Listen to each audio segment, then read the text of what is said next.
Hello, hello, hello, and welcome to season 2 of Chai with Rai. Hi, I'm Rai. I hope your day is going swell. You're having a fab Thursday. It's been a lovely day here in London. It is sunny, which is always great for a change. If you are wondering why my face is so shiny, it is because I just put some oil on and I look like a grease monkey rather than a dry monkey.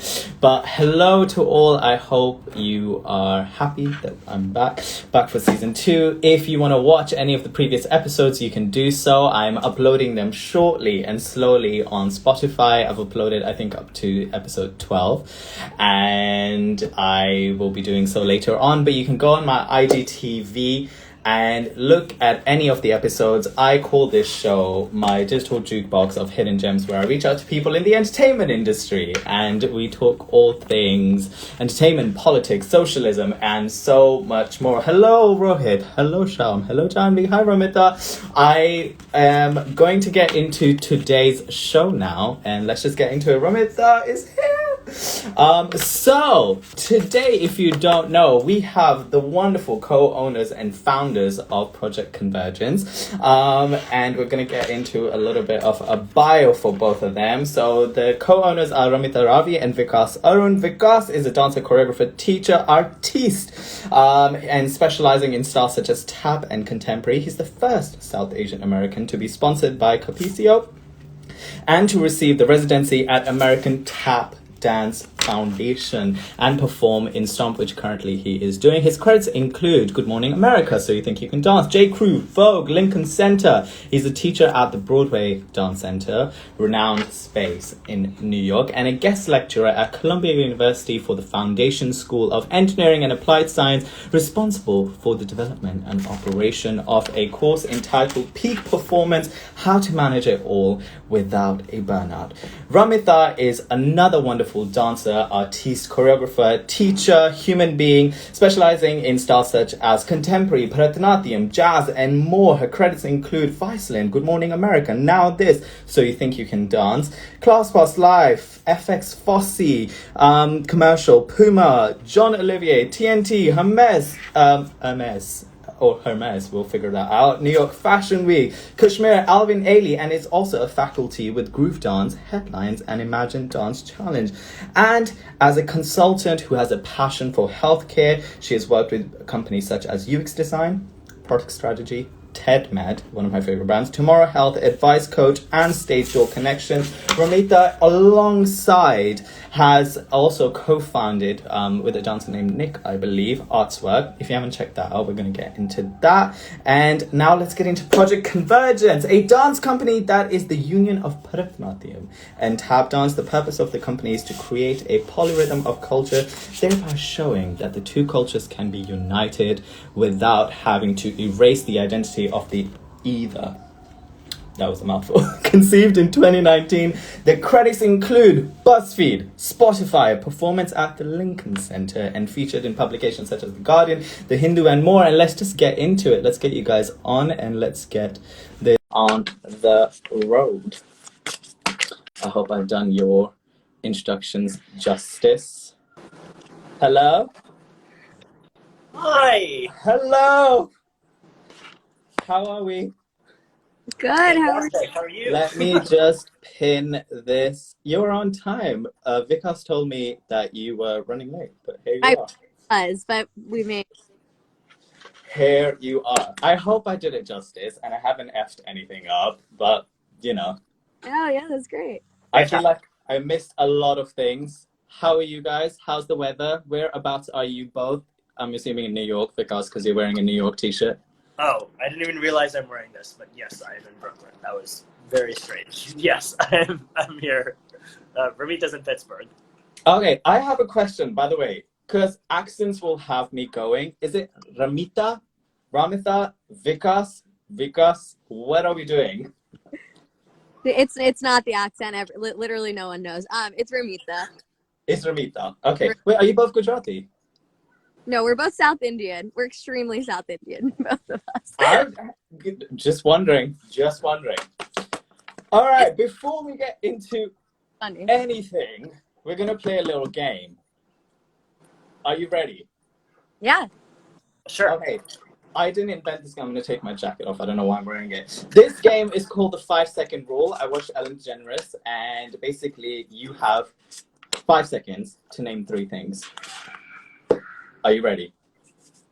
I'm scared. Wait, are we both going at the same time? You both are going to go separately. So I'm going to start with Ramita, and then I'm going to go to Vikas to you. And then at the end, we're going to do both. All right. Are you ready?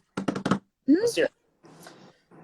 Ramita ji, in an interview on No Thank You, please can you mention your passion for healthcare? You talk about your passion for healthcare and self-care.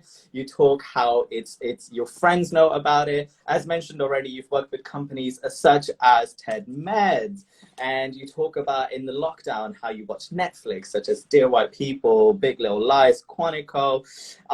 Also, you mentioned that you're just bad at taking care of yourself. Even though you had an injury whilst you were in school, a back injury. So, in the 5 seconds, name 3 foods you should eat on a date. Go!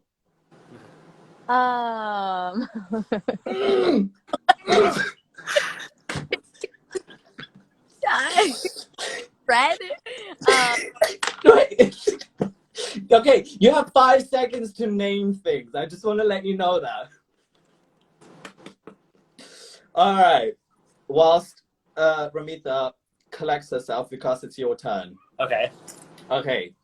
People know you as an incredible dancer, but you have a terrific engineer, just background. And in one of the, what was it? You talk about working for a company that builds sensors with weapons to identify when they're being used. Am I correct in that? Yeah, I just quit for stop, but yes, I used to. Okay. Well, you worked for a company. However, okay. List 3 things you thought about your boyfriend when you first met him. Go. Attractive, funny, sweet. Oh, that's nice. I was gonna say pick 3 things that annoy you, but then like I have my partner, and I think that's like that's like a thing. How is Brooklyn, by the way? Because you guys have you moved into Brooklyn? You said, right? Yeah, we've been here for just over a year now, a year and 1 month. So much better than Manhattan. If you ever move to New York, don't move to Manhattan.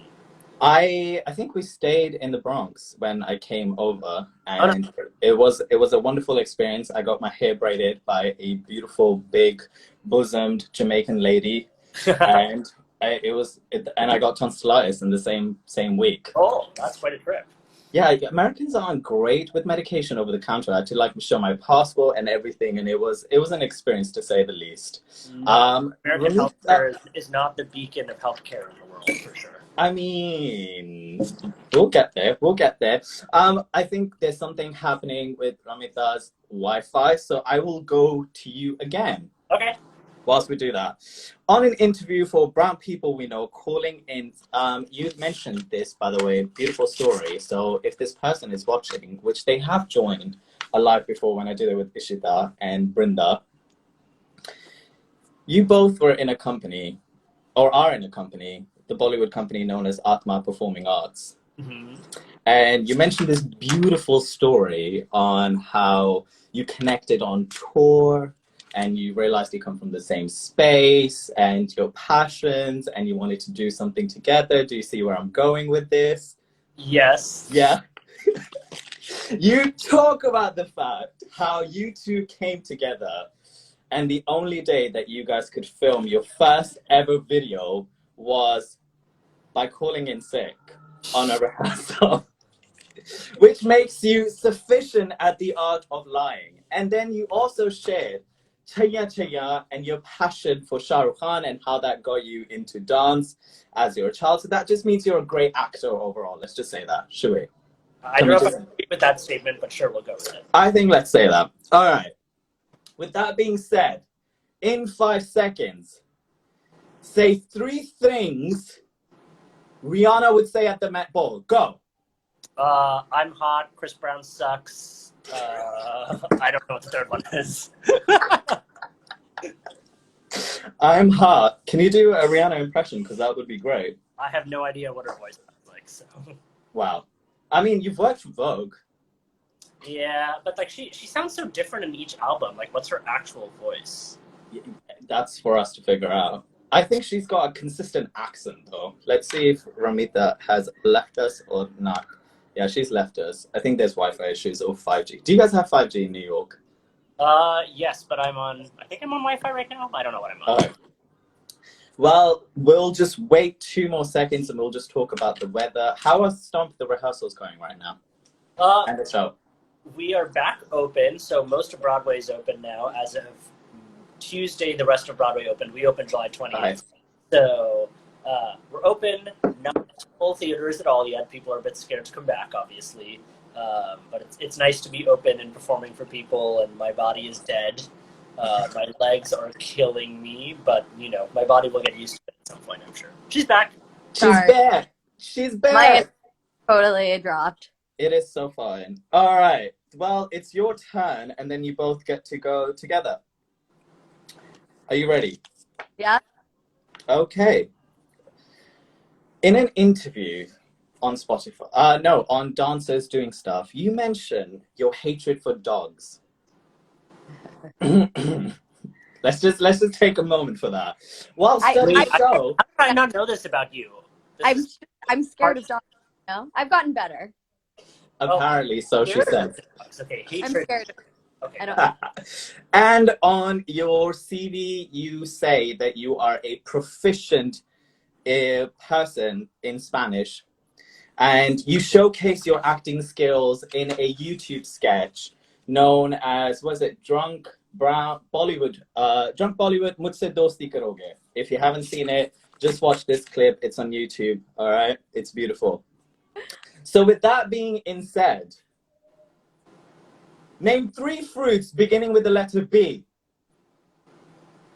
Banana, blueberry, blackberry. I give you that. All right, good.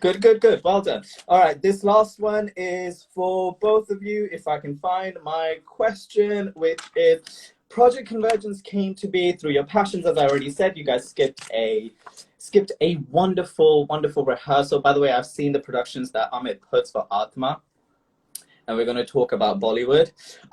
What I'm going to do is I'm going to play a song.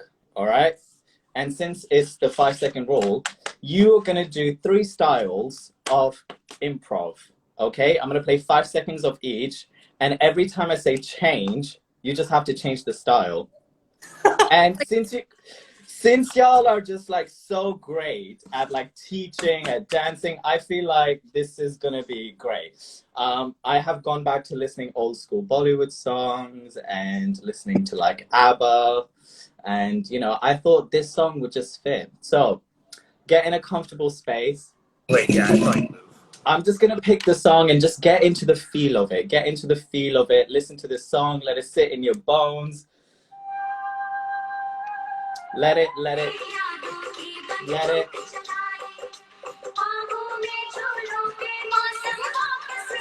All right. Your first style. 5 seconds. Go.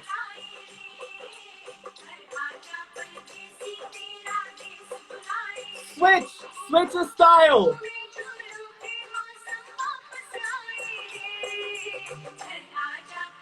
Last style, switch. You think that's the same? You did Bharatanatyam before.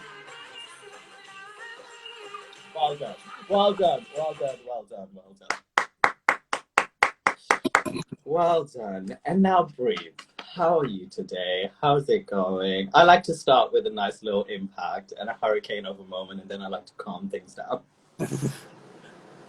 That was fun. The amount of research on my laptop for both of you, by the way, can we just talk about this? Look at the tabs. Just look at the tabs. That's not even half compared to like what's on my Instagram right now. But how are you doing? We already talked about Vikas, and how, if we haven't, how was your week? How's your day been? What you guys up to? Go first. My week has been good. I'm actually I'm home in Pittsburgh, Slippery Rock, Pennsylvania right now. My like Bharatanatyam guru is my aunt, and so I'm at her house, and she teaches at like a university here. So that's why I'm like wearing Indian clothes and stuff, because we like I like went with her today and stuff. So it's been a good day. It's nice to be home. Vikas? Good day for me. I am off from shows today. It's my day off. So I took a bath this morning for the sake of my quads, which was wonderful. And then just have called and caught up with some friends. So today is my like chill, do nothing. My friend's out at work. I can be lazy around the house sort of day. I'm here for that. Do you take cold showers? Because I got suggested cold showers by a friend of mine who was a tap dancer, and she was like, cold showers every day. No, I actually do the opposite, because like now I shower when I come home from a show. So like I come home, I do a warm shower so my muscles are relaxed, and then I like stretch and roll out for like 30 minutes. Because on the nights that I don't do that, my legs will hate me the next morning. Like absolutely hate me. I can only imagine. I just wanted to tell you guys a little story of how I came across your work, even though I emailed you. I am obsessed with DDCon, and I'm a part of the Facebook group. In DDCon is a beautiful, I think Brian created a queer group where there's like queer people and you guys share your story, and I read Vikas' story and I was like, oh my god, this guy's dope. And then Ramita, there's a beautiful channel named Bolly Shape where your video was posted called Hi Rama, and I came across that, and then I was just in that week, I think there was something happening on the BBC, and there were flickers of So You Think You Can Dance that season, or there was just something happening, and yours was there, and I was like, there's a girl doing contemporary in a kurta. I was like, this is very interesting. So I looked it up, and that's how I came across that. So the wonderful world of digital media. Which brings us to our first question. It is, how has your outlook and perspective on the industry changed now versus when you stepped into it? Whoever wants to start. You start. Oh, okay. It's funny because Ramita and I literally had like a 1 hour session to each other about this literally yesterday. I think we're of a weird generation where when we were training and growing up, social media, at least Instagram, didn't exist. Like Facebook was a thing that was new when we were in like, I don't know, high school, middle school, something like that. And so a lot of our training was devoid of like how people get like, or the major way that people think about getting found nowadays. Like we built a lot of our training, and a lot of the mentors we look up to built their careers before any of this like social media existed. So like we're this weird generation where like our models of like people who are successful and like kind of the people we aspire to be, like have a way of building their careers that's through just like a completely different methodology than like what a lot of people of our generation, but also younger than us, like have used to build their careers. Because if like you look at our social media, like our social media picks up like dust compared to like most people, right? Like a lot of like the famous dancers of the world have like hundreds of thousands or millions of followers, and like we don't come even like a percentage of a point close to that. And yet, you know, we're like booking all this crazy work and doing a lot of like different stuff. And we've talked a lot about like it's weird being in our generation of feeling this disparity between like, wait, we're both doing some really awesome work, but also like, you know, the generation under us, like some of the kids we teach have like 12 times the number of social media followers that we do 9. And you're like, wait a second, like how does this all work? And so I think the biggest change, at least I know Ruth and I both talked about this, so I usually don't like to speak for both of us, but I will in this case, is that like You're the spokesperson. we're like it's like up to like what is the difference between like the social media presence of what people see of your career and like what actually to you is your career and like how you define success. Because like I was complaining to it about with Ramita yesterday, I was like, there are some days where like if I didn't have social media, I would be so happy with my career. But like for some reason, because I see what other people are like presenting or posting, I get a sense of like, oh, but they're doing this other thing, even though that's not something that I want to do. And so like, how do we teach? I think the biggest thing I worry about with like upcoming generations of artists is how do we teach them to find their version of success devoid from what the rest of the world thinks about their career? Because like if your whole family is happy with your career but you aren't, then like who cares? And so I think that's like something I struggle with right now, and I'm like trying to figure out where I lie in the spectrum of like do I post these things on social media, but it's not about social media, but social media is important for your career, and so how does it all fit in? So that's, I think, a big change that we have been witnessing, but TikTok just made it even more so of a change. So, Ramita, over to you. So the question was like biggest thing since entering the industry. I think the biggest personal change. So I mean, like we talked about our credits and everything. I think like the biggest thing to like point out about, it's like easier for me to brag about Vikas than myself, but like both of us together, we've been doing this since we were like children, and we have been the only brown people that we saw. Like Vikas is literally the first brown person in this industry that I saw point blank. Period.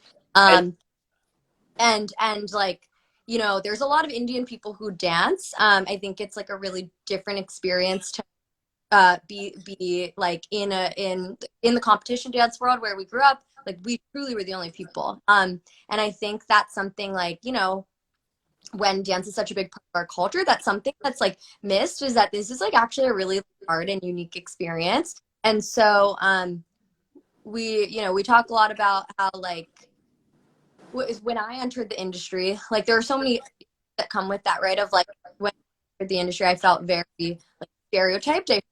It was coming off of So You Think, and so yes, people saw me as like this Indian girl, but really like at the end of the day, like I do classical and I do like a bunch of Western styles, but that's like I got so stereotyped into like I did a bajillion Bollywood things. That was pretty much all of my work was Indian dance, and that's fine. It was just like we both trained like hours a week for like years and years and years in all these other styles, and that's like how we were able to, how we're able to now make careers out of it. So I think like for me, like coming into the industry, there's just there was a lot of like stereotyping. There's a lot of like this is the box that you're in, and then I felt really, like confused about, okay, like what is my box? Like where am I supposed to fit into this industry, especially when literally no path. And so I think the biggest for me has been being okay with the fact that there are so many different paths, and that like even if you're the first one on all of those paths, like you can just like do it and make it happen. Like Vikas is the first person in Stomp. Like like the agencies that we work with represent maybe like 5 brown people total bi-coastally. Like so it's a really hard space to navigate, I think, especially when there are no role models. But I think like the biggest thing I've noticed is like having like, or we both, I think, built a lot of confidence in just like being okay with the fact that there's not a lot of us, but we're going to do what we like are excited about and passionate about in this industry. There's not one way to do it. There's so many things that you touched on there that we're going to dissect, because I think I'm really always intrigued when I have somebody who's from a foreign space to firstly acknowledge and understand how the space works there when you're South Asian. And then on top of that, an artist in the entertainment industry. So be it if you're an actor, if you're a dancer, or a multidisciplinary person, then I want to dig into the digital space, and we're going to talk about like the competition scene, because I completely agree with that as well. But I want to just touch up on the credential part of it. You guys, like I went through just touching on some of the things that you guys have done, and I'm sure when you guys have put out your CVs and on your website, you haven't even touched the surface, and it's like a demo reel of all of the work that you've done, right? I just want to touch on an emotional perspective, which is how do you deal, because you talked about it on Brown People, that you performed for Modi, and that was like the biggest crowd that you did, and that's like the high, right? So the adrenaline of all of the work that we do, so the contemporary, the ballet, the jazz technique, all of the things that we do, it's training up us for us getting a gig in the industry. And when we get that gig, and then after that, sometimes you have months of no work. Sometimes you have years of no work. And then how important then does it become, this battle of getting work versus getting credentials? And how do you deal with the come down of it? Ramita, you want to go first since I went first last time? We'll just place the truth. It's a hard question. Yeah, mean, I think that there's like this not working. And can you hear me? Now we can. Okay. It was a beautiful statement what you made. What you said was beautiful. And Vikas, it's your turn now. And if you want to go again. Can you hear me? Okay. Yeah. There's this idea of like you're either working or you're not working, and you're either successful or you're not. I just like think that's all fake. It's like the whole idea of like starving artist mindset is just a myth that like if you make that your reality, then it's your reality. If you don't, it's not. I don't know. I think like there are so many ebbs and flows. But what's helped me most is like I have filled up my life with and Vikas too, like we judge and we teach and we perform and we do, you know, commercial work, we do theater work, like everything we have like there's so many different projects and all of them are exciting and fulfilling in really different ways. So I don't know, I honestly don't feel that like super high and then like, oh, I feel like I'm like scrambling to search for a new thing. Like, and with our side jobs, like I think we do a lot of things, but we built this like really nice net of it doesn't feel like time, honestly. Like it feels like, you know, even if it's, you know, what we're doing for a big chunk of time is like teaching. We both love that. Like teaching on conventions and teaching kids and choreographing, like we love that stuff. Again, don't want to speak for a class, but we love that stuff. Like performing is one. So it's like chapters more than like, okay, I'm working and I'm doing really well and then I'm not and I'm bored. And I feel lucky that like my side job and arts work, like all those things I also really love, fuel me just as much. So like I really don't feel if it's like if I'm performing one week, like it's an extra bonus, but I don't feel like, oh, okay, then I'm struggling and I like am unhappy or anything. So I think that, and that was not always the case. Like I think I had to build out that like net of just consistency and putting my hands in a lot of different like pockets. But that's what's helped me is just like having a baseline of like consistency.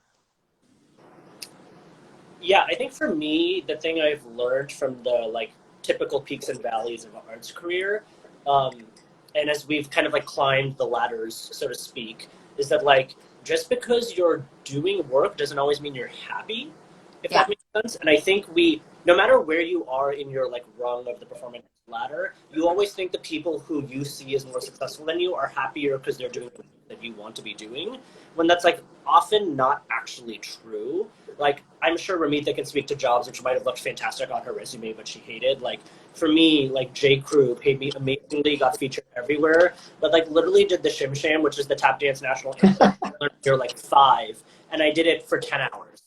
Like, and, like, this was not fun. Like, it just wasn't. But, like, I can easily see that, like, another tap dancer looking at me was like, oh my God, he must be so excited that he's on all the social media and got this fantastic opportunity. And like, I'm grateful, but it also, I didn't like come home from that and was like, I want to do that for the rest of my life. Like I was like, that's fun, but like check, did a commercial, let's move on. And vice versa, there are things that we can't always show the world, which actually really creatively inspire us. And I think like what Convergence turned into is like a fantastic example of that. Like when we created that Alaripu video, neither of us were like, okay, so the plan is we're going to create this video and then we're going to get a residency and then we're going to have a company and we're going to perform at Lincoln Center. Like, no, we were just like, here are these two fun things. We literally almost didn't release the video because we thought it was so bad. But like we just did it because, and for each project that like might have something to show for it, there's like 10 others that you do that like might not have had something to show, or you might be able to show it later or like whatever.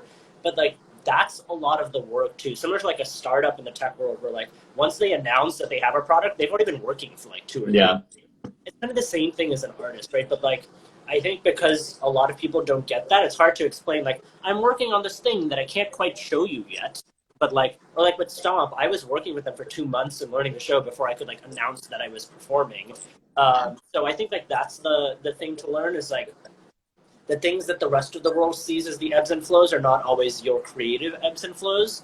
And so as long as you're investing in the things that you feel creatively positively about, which might be the things you've been working on, but sometimes it also means taking a step back from the things that you have been doing for so many years because now they don't fit in your creative vision. That's, I think, how you maintain like your happiness. Because if your happiness is solely based off of the successes of like the audiences or whatever, then like you're always going to feel unhappy because like somebody is going to rate your performance, right? And then like if that's your whole self-worth, like that's like a really bad thing. So I know like both of us do a lot of like life mapping and career mapping about like what do I want from my career? Like how do each of the puzzle pieces fit into this? And if they don't, like how do I exit the space in a like respectful way while like moving on to something that more aligns with what my like vision for myself is? So the only thing that's constant in this world is like change, really. As long as you're like willing to accept that, I think it's a lot. It helps you feel comfortable. I want to talk about race and just the South Asian space. And this is going to be a multi-layered question. Like we're going to do it in parts. My first question is, and I asked this when I interviewed Maven from Akron, where I was like, since you guys have a foundation, let's say, so you've trained in ballet, you've trained in jazz, you've trained in tap, you've trained in Bharatanatyam. That's Vikas just by himself, by the way, because he's a tremendous Bharatanatyam. You guys have these foundations. Do you think that the generation coming up, or as a dancer in the industry who is South Asian, that one needs to have a discipline that is of their culture and be grounded in that, has that as a fundamental, and or can you have, it's such a hard question to ask. I ask this because in the UK, brown dancers are only brought together for brown-based projects. The black dancers are always together for like music videos, like the Dua Lipa video will come out, like it'll be like mixed race dancers, it'll be things like that. Sometimes there'll be just like 2 people auditioning in that room, that'll be like South Asian or mixed race. Some of them have no clue of South Asian fundamentals, and then we all get pocketed as Bollywood. And some of them don't even know what Bollywood is because the mediocrity of the work that the Bollywood companies do over here, and I'm sure over there as well, some of them is to sustainability, a revenue, and to add like a touch to like a wedding or something like that. And sometimes it's not just the work, like you want to teach general level and that, you know, does revenue, and then sometimes we're brought together. So like some of us did like a Marvel project, The Eternals coming out. It was like 50 of the UK dancers. So it's a weird space. So do you guys think that as South Asian dancers, you need to have a fundamental or a connection to your culture in the discipline that you're going into? That's my first question. And then if you go as a dancer who's just trained in Western styles and then you get pocketed into Bollywood and then it's the cliche stuff, do you think it becomes a responsibility where you do have to go educate yourself, or it's not a responsibility because that's what the industry has kind of like forced on you and you're just going along with it, trying to live for a paycheck? A lot of hard questions. I can ask easy ones if you want me to. Okay.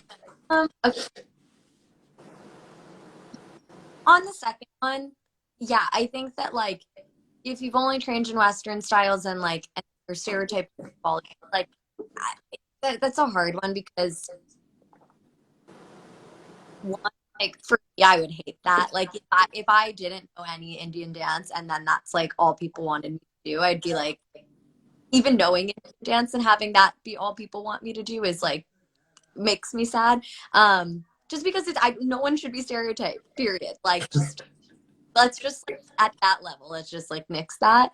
But I think for anyone doing any type of dance style, like yeah, you should know the history of it. Like, and so if you are like doing Bollywood work to pay the bills, whatever it is, no matter what, like be educated in that. If you're doing African dance, if you're doing something, you just like need to be educated in the culture you're participating in, because it's just important, whether that's tap, whether that's hip hop, but like knowing that these all came from like communities that have history. Like I think that's always important. So that's what I'd say about the second one, and then the first one. I think I'll ask this question, which is like, how does it feel sometimes as a brown dancer to be only brought together for brown-based projects? Which I'm gonna ask another question because you guys have both done competitions, and I'm always intrigued to, like, I came on the underground scene and none of that was ever published on Instagram, and I still struggle with that, but I would see Filipino dancers coming together, I would see white dancers coming together, and then literally we're only brought together if it's a brown-based project. There might be like two of us maybe featured on a commercial, but those are more predominantly actors. As dancers, we're always brought together on brown-based projects, whether that's a Bollywood project, whether that's a Hollywood project, or things like that. Is the States different or not really? Because I don't personally see that. It's interesting because, like, again, like in the mainstream industry, there's straight up five of us. Like, and I know, and they're all my very close friends. Yeah. Like, Vikas, this girl Deepa, this girl Swetha, and then this girl who's my daughter that I all look up to. Like, it's like there's a small handful of us in this kind of like commercial space. We've never really all worked together like in that kind of space, and we all have different lanes in it. But yeah, then like all the projects that I have worked on with other brown people have been brown-based projects. That are either like, with actors, and so yeah, there's that kind of stereotype. I'm curious to hear what you because Yeah, for the second one, I'll go backwards just a little bit. For the second one, like absolutely, no matter what style you do, you need to have the artistic integrity to acknowledge whether you are sufficiently trained or not trained in that style, and because you have to hold.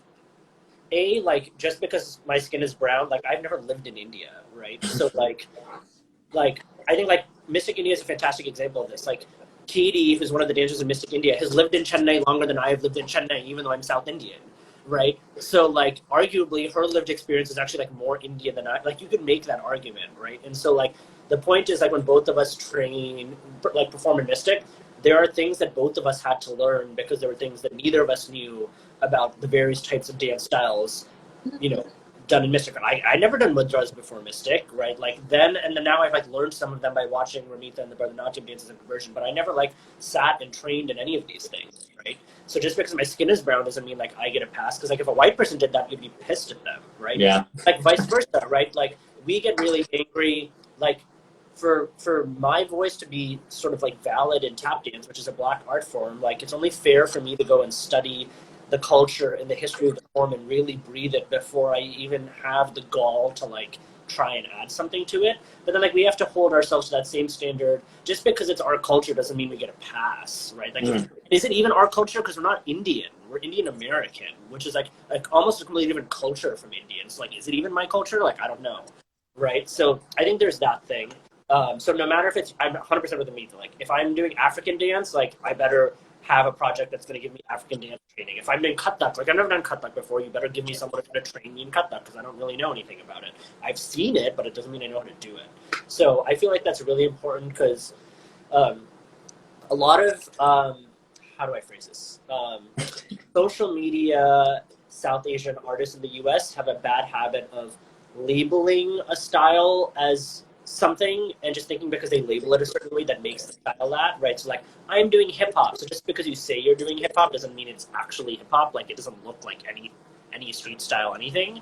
And so it's really important that we hold ourselves to that standard, because then we can't get angry when other people appropriate our culture if we're doing it to other styles, right? Like it's all of this is like a two-way street. So 100% with on that one. On the former, yeah, to me, this point, it's very difficult in if there's a lot of South Asian creatives in the US, but if you focus yourself to like commercial Western dance, right? So like Brinda is fantastic, but she's like doing like fusion work, whatever. So if you focus yourself to like Western commercial dance, yeah, there's like 4 of us who've like not worked together. And to me, at this point, we're all in such different lanes that like I can't even think of a project. It would be really hard to find a project that makes sense to bring all of us together that is not purely brown, right? Like the point is, here's all the South Asian creatives in the commercial dance space. Like, why would the 4 of us be in? Like, what project would you need a tap dancer and a musical theater dancer and a modern dancer and like whatever? Like, if you remove the skin color from it, there'd be like very few reasons to bring those people into the space. And so, I guess in my case, I don't think it's sad that that's the case, because like it seems like that's the only way that it makes sense given the space that we're in. But to Ramita's point, once you expand like the bubble to like actors and people doing fusion work and whatever, because we also do fusion work, right? So we work with, or we do shows with Brinda and Ishita and all these other people doing fusion work. Once you open the space to something that has a bit more saturation, then it just feels a bit sad, because it's like, okay, there are a lot of South Asians doing fusion work, so why is the only time that we're talking about cultural fusion together is when it's like brown people, and why is there not just two brown artists in a fusion show where there's also like Black work and Latino work and whatever? So it really depends on the space you're talking about, because the US is in a weird place where some places are like decently saturated with South Asian artists and some places are just not at all. And I'm guessing the UK is there too, where it's just so industry dependent. Which is fair. My next question I wanted to talk about, you both discussed the fact how, and you just said it right now, which is you started at the age of 5, Ramita, when you did competition work, and you started at 7, I think. 6 or 7, and you did like group organizing work, choreography things, and the first comp that you choreographed for, it won like a 16th place. You talk about that as well, but I want to talk about it from a race perspective, which you guys both talk about, being the only sometimes brown dancer in it. And I asked this of Brinda and asked this of Ishita as well. When you work, my question is about cultural appropriation and how you balance that into your work and the authenticity of it. Because sometimes when we, as let's take skin into it, when we go as a brown person to a tap class, and then you talk about educating yourself, and there's this wonderful 3-hour YouTube thing which I need to get to, Ramita, which you're a part of, which is you, Brinda, Ishita, Amit, and like all of you guys talking about race and educating yourself in dance. And it's like, why do South Asian dancers, or are you brown enough or something like that? But my question is, how do you balance the integrity and the authenticity when sometimes we're going into spaces which are not necessarily ours, but then sometimes when people who are not of our culture coming into our culture and are given work or creating work, or are, because you guys have in Project Convergence white dancers. One of whom, by the way, who I'm obsessed with and I'm going to talk about, there's this guy in your Lincoln Center who's just like flicking his hair and tap dancing, and I'm living for it. Probably. I'll show you the video. I was like, I'm here for that. Steals the show. Steals the show. Doesn't matter if you're on stage left, you're stealing the show with your hair flicks at every point. Okay. I was like, live for it. But yeah, how do you balance that? And do you have that conversation in your head at all? This one's so hard. Guys, I can ask you questions. It's fine. What's your favorite color? So I'll start with Convergence specifically, and then we'll zoom out, because I think, well, I'll let Ramita decide about the Bharatanatyam side, but I think on the taps, we deal with this issue a lot on the tap side, because there's literally one Black person and one Indian person, and everyone else is white, right? And tap is a Black art form, so it's like really difficult. Gregory Hines, one of the greats, like one of my favorite tap dancers. Yeah. And so part of it is, so there's a weird, these two things are going to feel like they're conflicting each other, but hopefully I can explain why they are. So the first thing is, you have to know your form before you bother to make any sort of like embellishments or changes to it, right? Like, so until like you have studied Bharatanatyam properly, you've studied tap dance or whatever, and like you have trained in it seriously enough that you have like mentors of that culture, or like this person knows what they're doing, like you just have to do that first, and that's like step 0. You can't do anything else until you do that, right? Which, like, you know, Ramita trained Bharatanatyam for like who knows how many years. She still literally goes and visits her guru, right? So like there's that level of like commitment. And like once you do that, I think that the thing that's a struggle in our positions is like, again, when we created a Convergence, our goal wasn't to be these like sort of like pillars of like what it means to unite cultures. Like we were just symbolizing our two understandings of what like our meshing of Indian American culture is like. And I think the most important thing to realize is like there are an infinite number of ways to blend two cultures, and neither of them, like very few of them are like better or worse than others.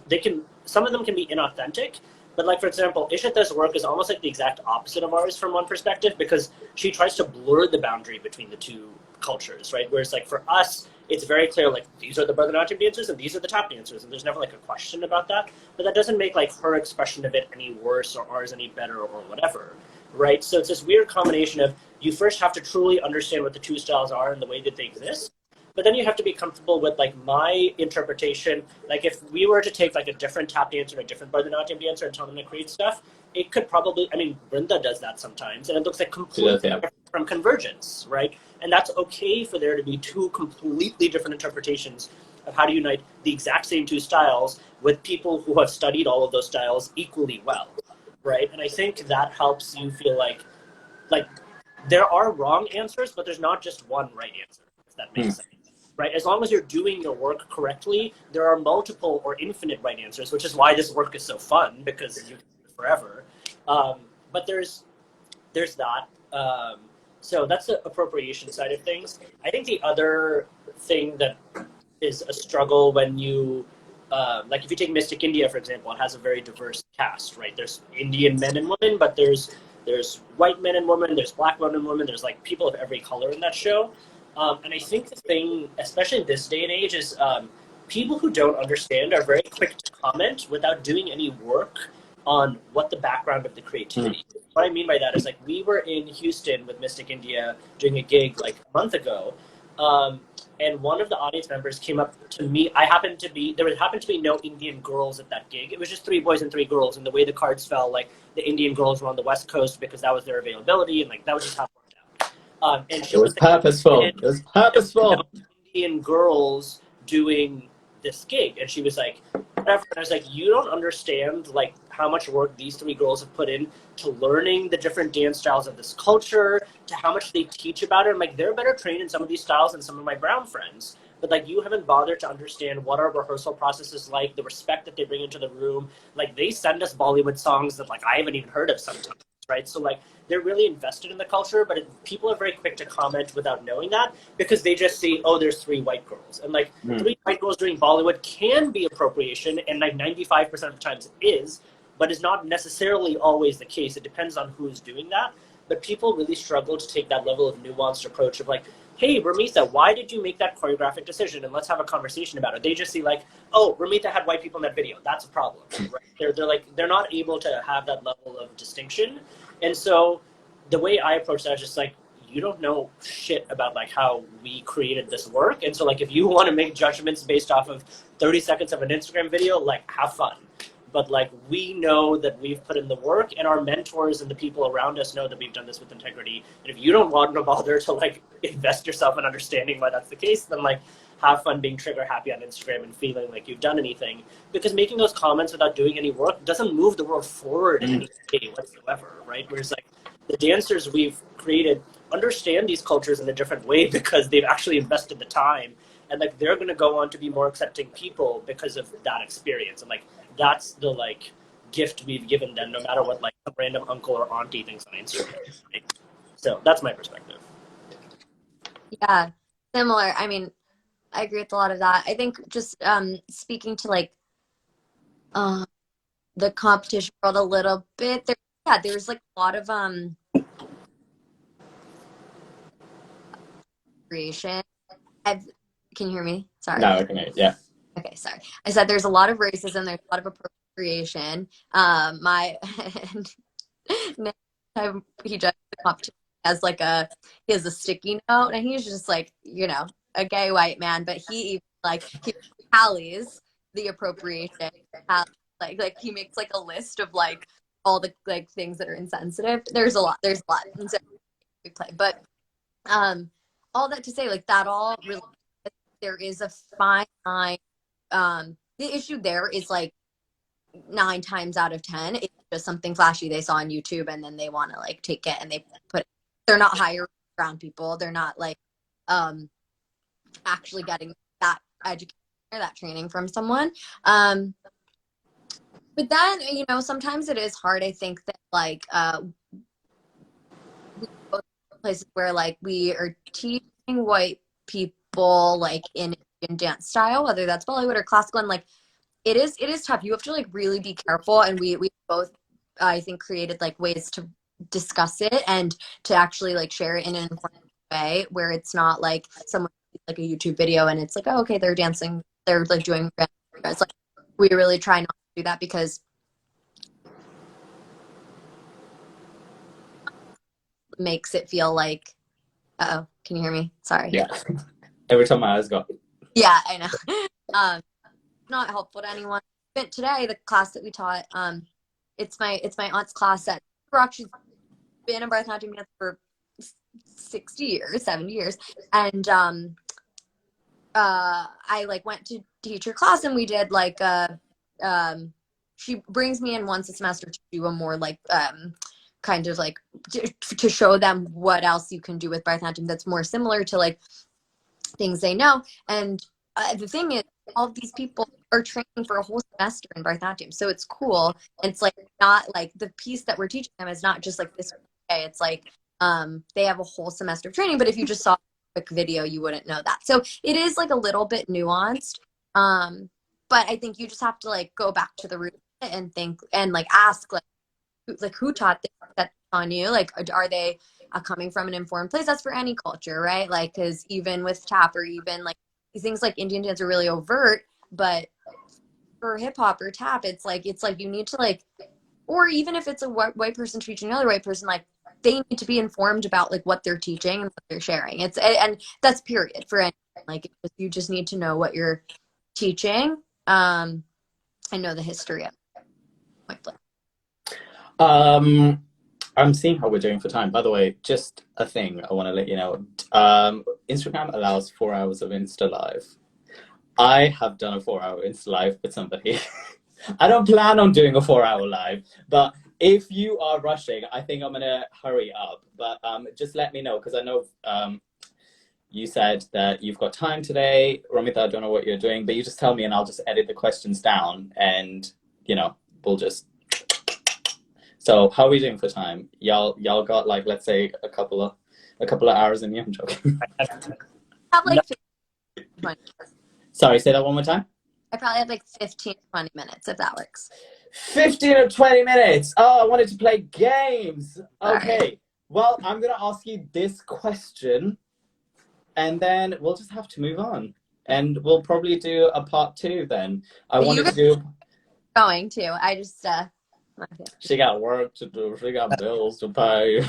She got things to do. No, but I need you to do the games as well. There's games linked around both of you two. Ramita, if you could quickly talk about... let me bash out these 3 questions, which is one question I'm always intrigued to ask. You guys have these careers that you have built, let's say, to complement your art careers. And you guys also talk about your families, your friends, and people who support you. I'm always intrigued, because I've had none of that, which is if you remove, and I'm sure a lot of people have, whether you're brown or not, if you remove your family, which is like your support group, your grit, your conviction, your confidence, your faith, and all of the things that make you who you are, your hustle on, which is like arts work and TEDMed and Columbia University, if you remove all of these things, would you still continue to do what you're doing today? I honestly don't think so. I think my first year in New York, I was like, I'm gonna be a dancer and I'm not gonna do anything. Fine, like that's totally okay. But I was like, I like made a decent amount of money through dance, but it was like my first year, so it wasn't enough to like fully live off of it. Really like running crazy, working a bunch of like jobs for like $20 an hour and like just scraping money. I used to do and like make literally $30 to sit there and be like, and it was like really and that was like hard years. That's when Vikas and I too. It was just such a tough year because I personally, I think, always split my energy and time between like school and dance growing up, and then in college still. Like I really loved like what I was doing in school. I loved thinking about business. I loved thinking about I studied healthcare management. I love those things, and now I like really product design and like it's just, I just think like there's so many people that say like you need to do one thing, but having these other things in my life that have like one, given me stability. Like I've been consulting for 4 years now. It's the reason that I like feel like I can do the dance jobs that I am excited about. I feel like I have the flexibility to do them. It's been really, really great. It was like find the fit, but why I kept going through the pandemic. It's why I would have been able to build arts work. It's like all skills through that. So I just think it's like enriched my life a ton. And it's like what you said about like the ebbs and flows. Like it's literally the reason I don't feel such drastic ebbs and flows anymore, is that like I'm actually really happy with the baseline. Like if the week is slower week and it's just like me on arts work or tomorrow health, like with a lot of weeks, I'm extremely like happy, like even with that. So I think like for me, it's been a really good way to find stability, and it doesn't make us any less of artists. It actually makes us better artists because we have time to plug into something else and like use. Vikas, do you want to go or do you want to hold off and I quickly like? Yeah, if you want to like quick do some Yeah, stuff with Ramita, and then I can answer once she pops out, that's fine. Oh, okay, cool. I don't know why I thought there was a cat in the background near your shoulder. I was like, No, I had to plug in my phone, and so I'm trying to figure out a way to prop it up without it sliding. Got it.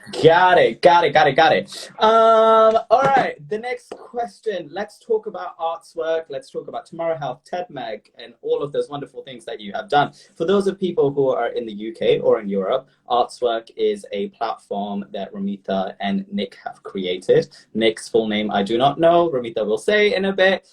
If it's kind of like Spotlight. If you have a Spotlight page meets Backstage, meets LinkedIn. Spotlight's in the UK predominantly, and in Europe meets, yeah, like I said, Backstage meets LinkedIn. It's yeah. Let's talk about Artswork. Go. Yeah. It's not our first clubhouse, by the way. I'm only going to say that. So like 50 people are invited to this party, and then that's it. Gosh, no. Yeah. So Artswork, I think, came out of the pandemic, and this that like literally 4% of artists lost work. But I think even before that, it's unsustainable to be an artist. Like Vikas and I have talked a bajillion times about like what it's really and we like it's just hard, like unstable field and career, and there are like a bunch of like down issues. There's a lot of barriers. What we're thinking about with Artswork, so just like out of the gate, you know, the idea is a link for artists. So when the pandemic started, we saw a lot of people making LinkedIn profiles, and we were like, okay, well, we could just have something like this that gets you the jobs that you actually want as an artist and allows you to like, it's such a network-based industry, like half our work comes through network. So an easier way to like have all those people be in place. Now what we're thinking about, like we, you know, kind of just needed to get something out there. And now we're honing into the vision of it and honing into what the product does. And like our big metric right now is like, okay, actually getting money into artists' pockets. So that's through connecting them with jobs, connecting like side jobs. But then, so there's so many of us that like, it feels like you need to be hired to be an artist. But a lot of us, like half the work that we do is actually like, we are the business ourselves. So like kind of flipping the switch and being like, okay, this is my work. You can book me for like a private. You can book this. You can book me for choreography. Like having it easy for the artist to offer and then just like hire for their production. So we're kind of playing like a few models. We're in a like testing phase right now of like playing with those models to see kind of what gets the most value to artists, gets the most money into their pockets, makes them feel like the most secure and stable. And to be honest, it's not going to work. Like we're kind of honing now to, you know, we can't solve it's like what we've run into over and over is like, there's so many problems. There's so many problems to be, like we've all talked about. So we're now like, you know, so really scoping down and thinking like, what are one of the problems we can really solve? And operationalize, solve for people. And if that's not like, if that doesn't work for every artist, that's okay. But we're actually really not trying to compete with like the backstages and casting networks of the world. That's extremely oversaturated, and like those top-down jobs are always going to be bureaucratic.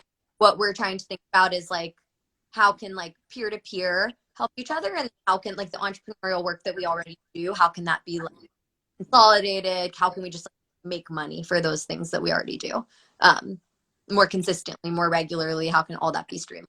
So that's kind of what we've been thinking about, but it'll keep thing about a startup is like it keeps changing. We have some really, really awesome advisors that we just brought on who we haven't announced yet, so I'll share later. But we're really excited, like in tech as well as like in creative industries, and so it's good. It's just like it's something we both like are really passionate about, and it's like problems that no one else cares about who aren't artists. Like no one like knows how bad it is, but it's not ideal, you know. So important problems to solve.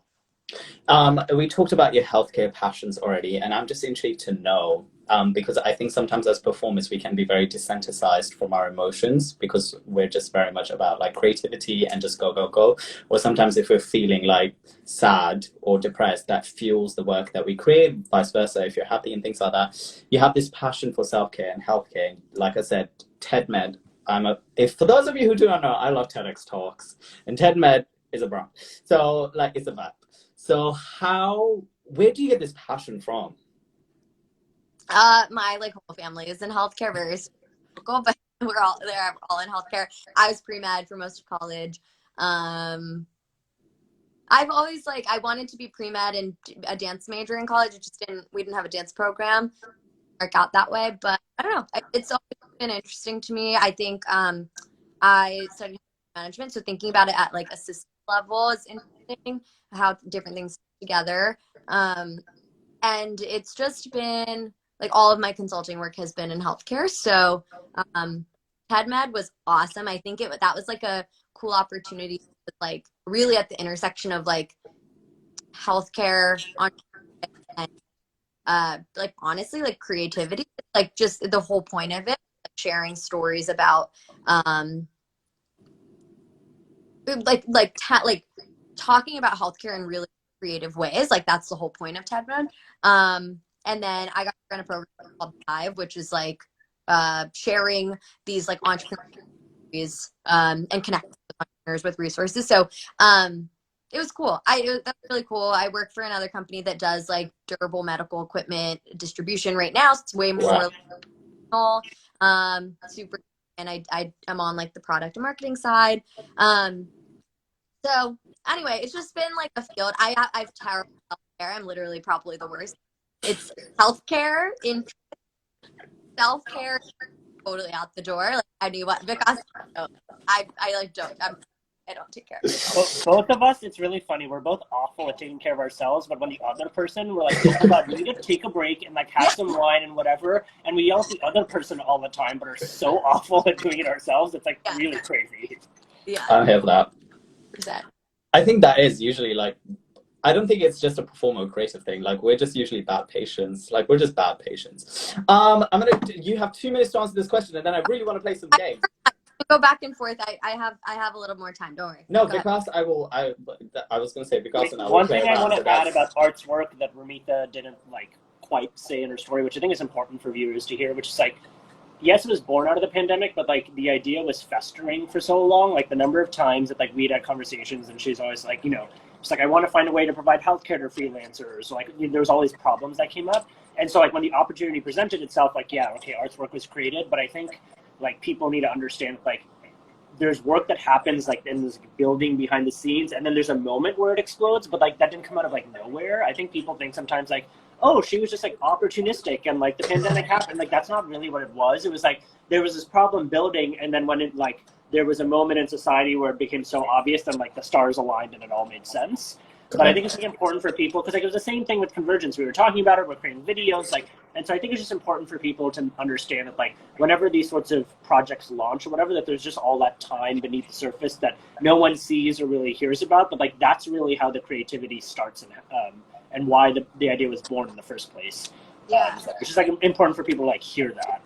And I think speaking like Vikas and I have had so many conversations about like it's cash flows is such a problem, benefits problem, like awesome, like resource guy. Like when the pandemic hit, he like made a list of resources for freelancers, and it's because it's such a like underserviced area, and no one knows. Right? We've been doing research around like side jobs, what people do for work. Everyone does something totally different. No one knows how much. No one knows like where to find side jobs.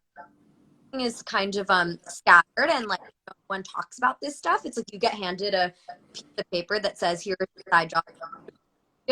You get handed like a list of like I still to this day I'm 26. I figured out how to get like a Cobra extension, but like it's so hard. It's so hard to do. And no one talks about it, really taboo, and yeah, all this stuff festers for so long, and they're just real human problems. Like I feel like Nick and I, since we were in college, we have a running list of like things that suck in the straight up. Vikas and I vent about this stuff like all the time. So it's just like it's all brewing. I wanted to talk about a business perspective, and I think you're very authentic in your passion for artwork and in the work that you do. So I'm going to ask you these two questions, and you have 2 minutes to answer, and then we literally have to play a game because that's a part of the thing. You have to play a game, which is you can either talk about your artistic voice, how you create, how you process things, how you do choreography, and within that, if you can answer whether as a dancer you need to be flexible and have certain lines or things like that, do you know what I mean? Touch upon things like that. Or second, which is when you are an entrepreneur, I feel like you say it in such a beautiful accent, Americans, entrepreneur. When you are an entrepreneur or a business person, and you have to be authentic and passionate about the product that you're putting up, and then you have to think about revenue, return on investment, and profitability, and to playing the game, and then the digital space comes into that because that's used as a medium to profit your business. How do you strategize or differentiate between authenticity, the root of what you want to do, versus business, which plays into numbers, which plays into playing the game, let's say? So in a simple thing, like let's say if we need to advertise certain things and you need to get promotion, you'll go to a person who has a network or a net worth of certain things, whereas the authenticity of your product might be like, I am creating this project to create revenue and work and healthcare for an under dancer who's not the top dancer, doesn't work with like the New York Ballet Company, but is like on the underground. So how do you balance that? So those are the two questions. You have 2 minutes to pick one and answer one. I'll go with the authenticity one. Okay, I think that, I mean, firstly, going from like a creative career, like our jobs as artists are like extremely entrepreneurial. Like we're all owning our own businesses. Like there's so many memes about like being your own, photographer and tax accountant and blah. Like you did one on artwork. Check it out. It's a reel there. It's just completely true. And so that like I think like prepared me out about like for Convergence firstly, and then also for artwork, like just knowing that like how to have an operational mindset and like think about revenue and about all of that stuff. I think that authenticity is like really, really important, and it's important to me. I think that it's just personally in my life, it's something that I value very highly. But that doesn't mean that you like lose the revenue and lose the like financial aspect of it. I think you have to like strike a balance in the middle. As we've been doing art, we actually had this call with a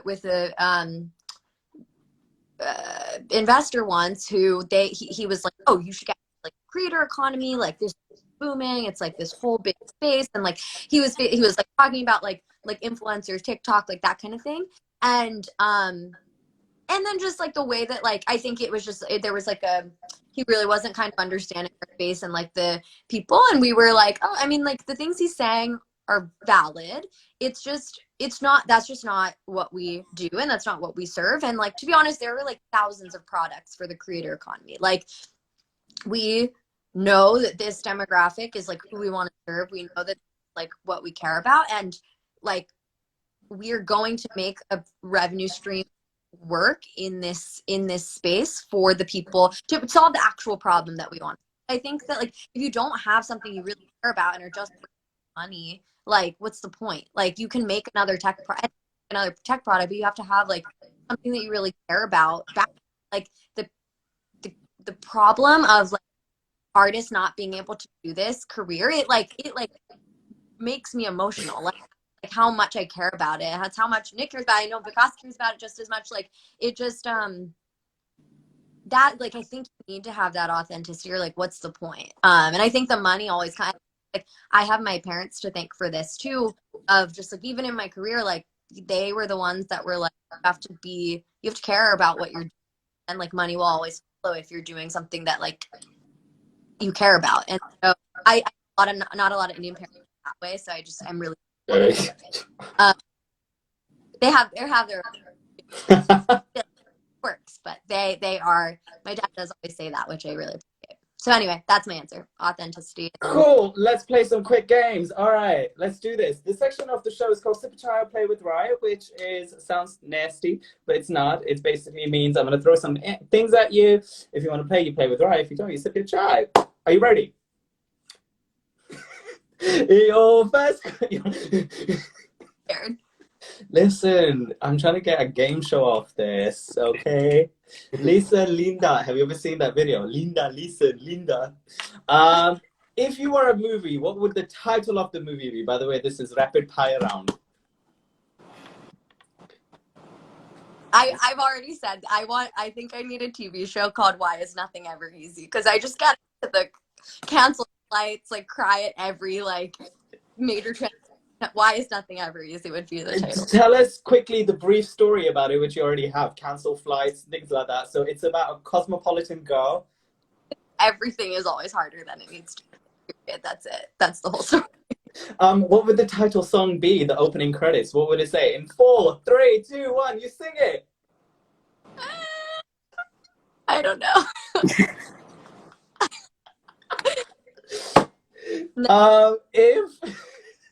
Who would star in this show?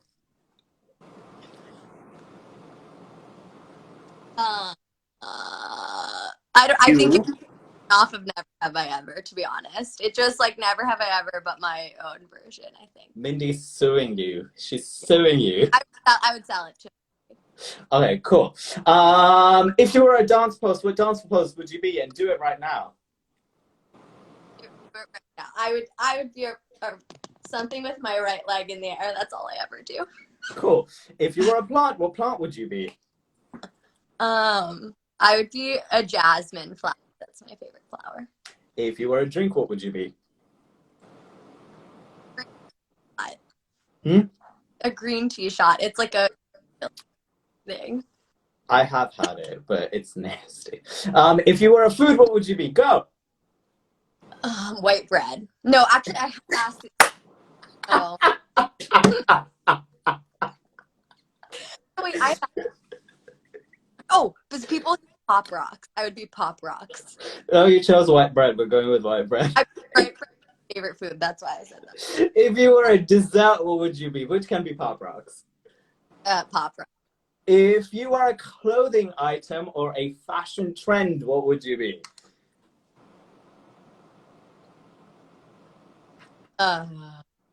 Jean jackets. Vintage. Oh, love a jean jacket. All right. Now, this is called Have You Ever, the dance edition. So if you've ever done it, do a nice little mudra. I love mustishcha. Or if you haven't done it, you do a nice little coupe. Okay, so this is physical. You need to get up. You need to come on. Like, have you ever farted on stage whilst performing? Like, if you've done it, nice little. Have you ever lied on your resume? No.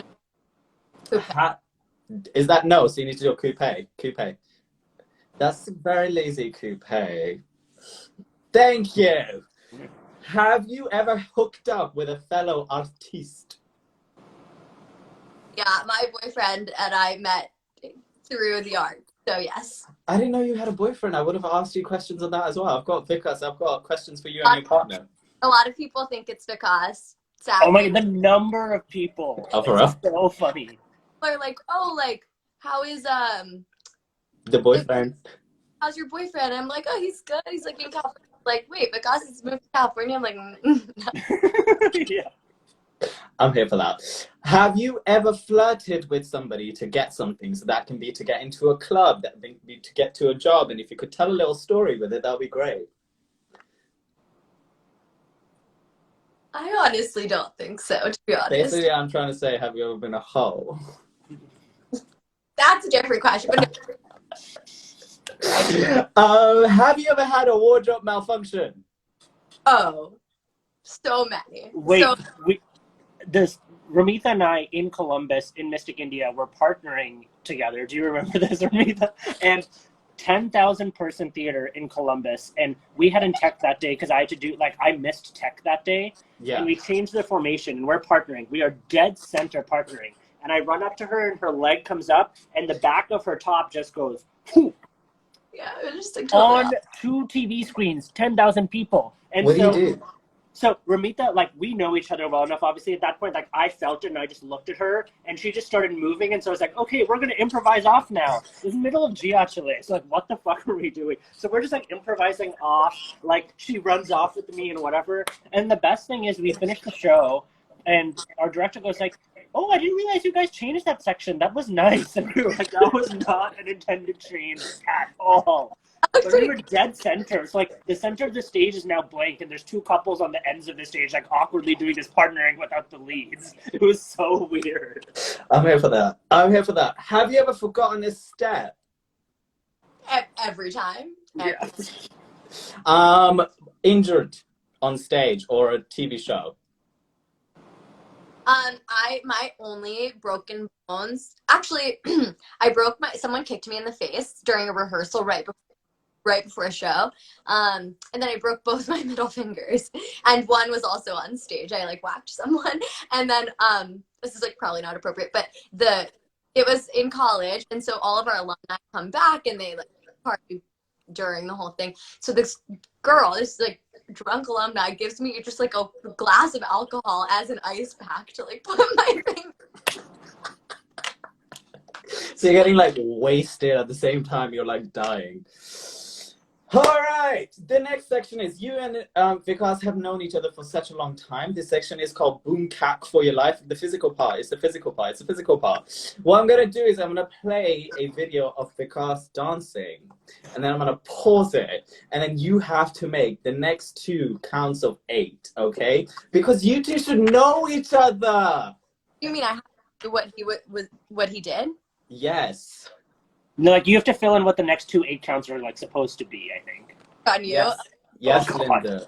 Yes, Linda. Wait, then, can you do it as like a parody of me, not like what actually seriously it should be? That would be fun. no, it needs to be serious. This is a serious job. Do what makes you happy. Live your life. Now, just want to let you know the first clip, don't F it up, okay? Because this is somebody who's close to Vikas, okay? It's his mentor. He considers him like a brother now. Okay, I'm talking about Josh. Okay, so this is a beautiful clip. Ignore how messy my laptop is, okay? Which clip is this? Oh, God. Okay. This is from Celebrity Convention, like 5 years ago.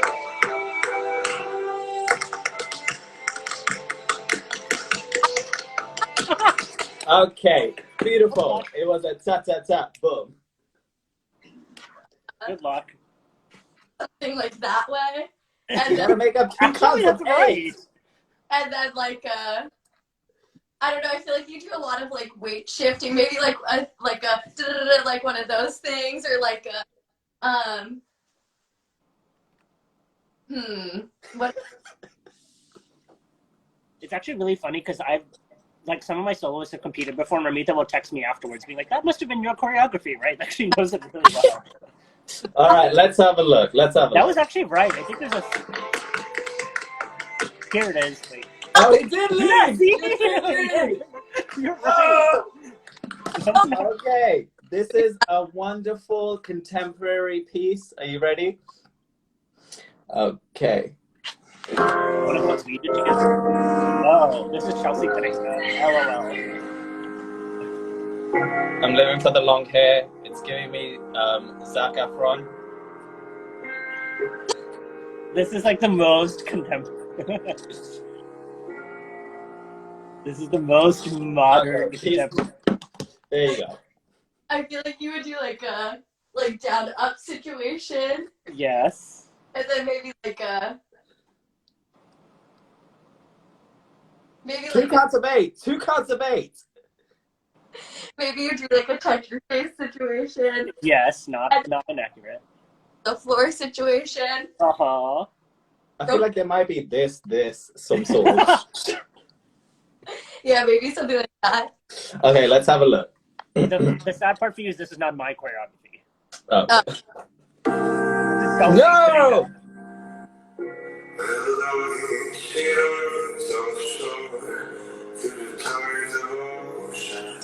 We were wrong. We were I wrong. would have never choreographed that. So right, if it was my choreography, you were right.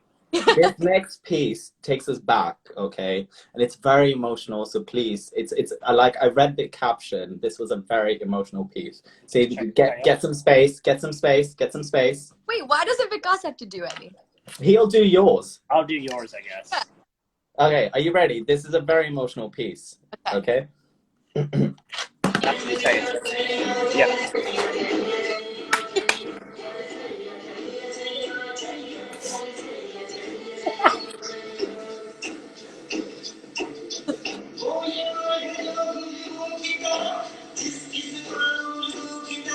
Okay. Turn, stop. You have to know Chaya Chaya.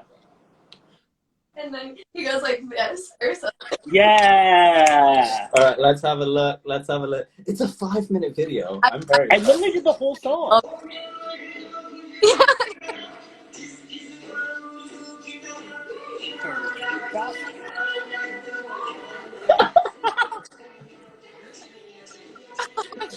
Can we just look at the face? The face! The face! Oh. It's one of my favorite videos on the internet. It's the face. It's the. I was so focused. It was like super serious.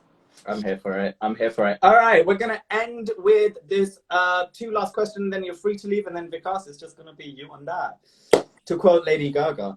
All right. Peaks and valleys is a question I like to ask all of my guests, which is what is the highest point of your personal and professional life? What was it? What lesson it taught you? If you could share that with us. And the lowest is the same personal and professional life. What was it? What lesson you learned from it? I am sensitive to people, so I will say this. If you don't want to share the exact story, you can share like the momentum. Do you know what I mean? So like sugarcoat it, broccoli, put cheese all over it. Go. I think in terms of a valley,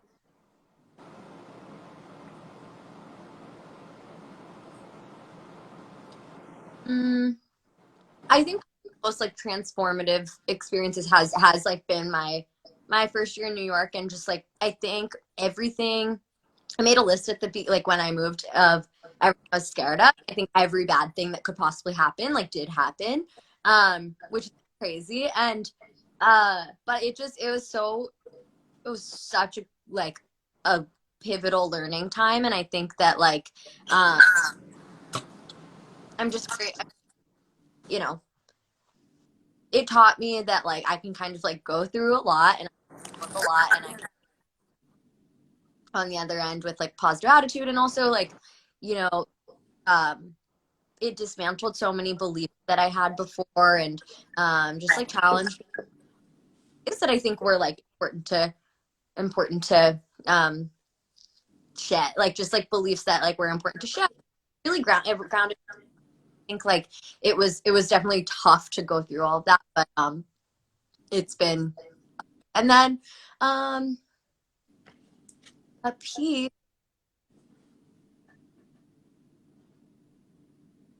I don't don't know. I really do.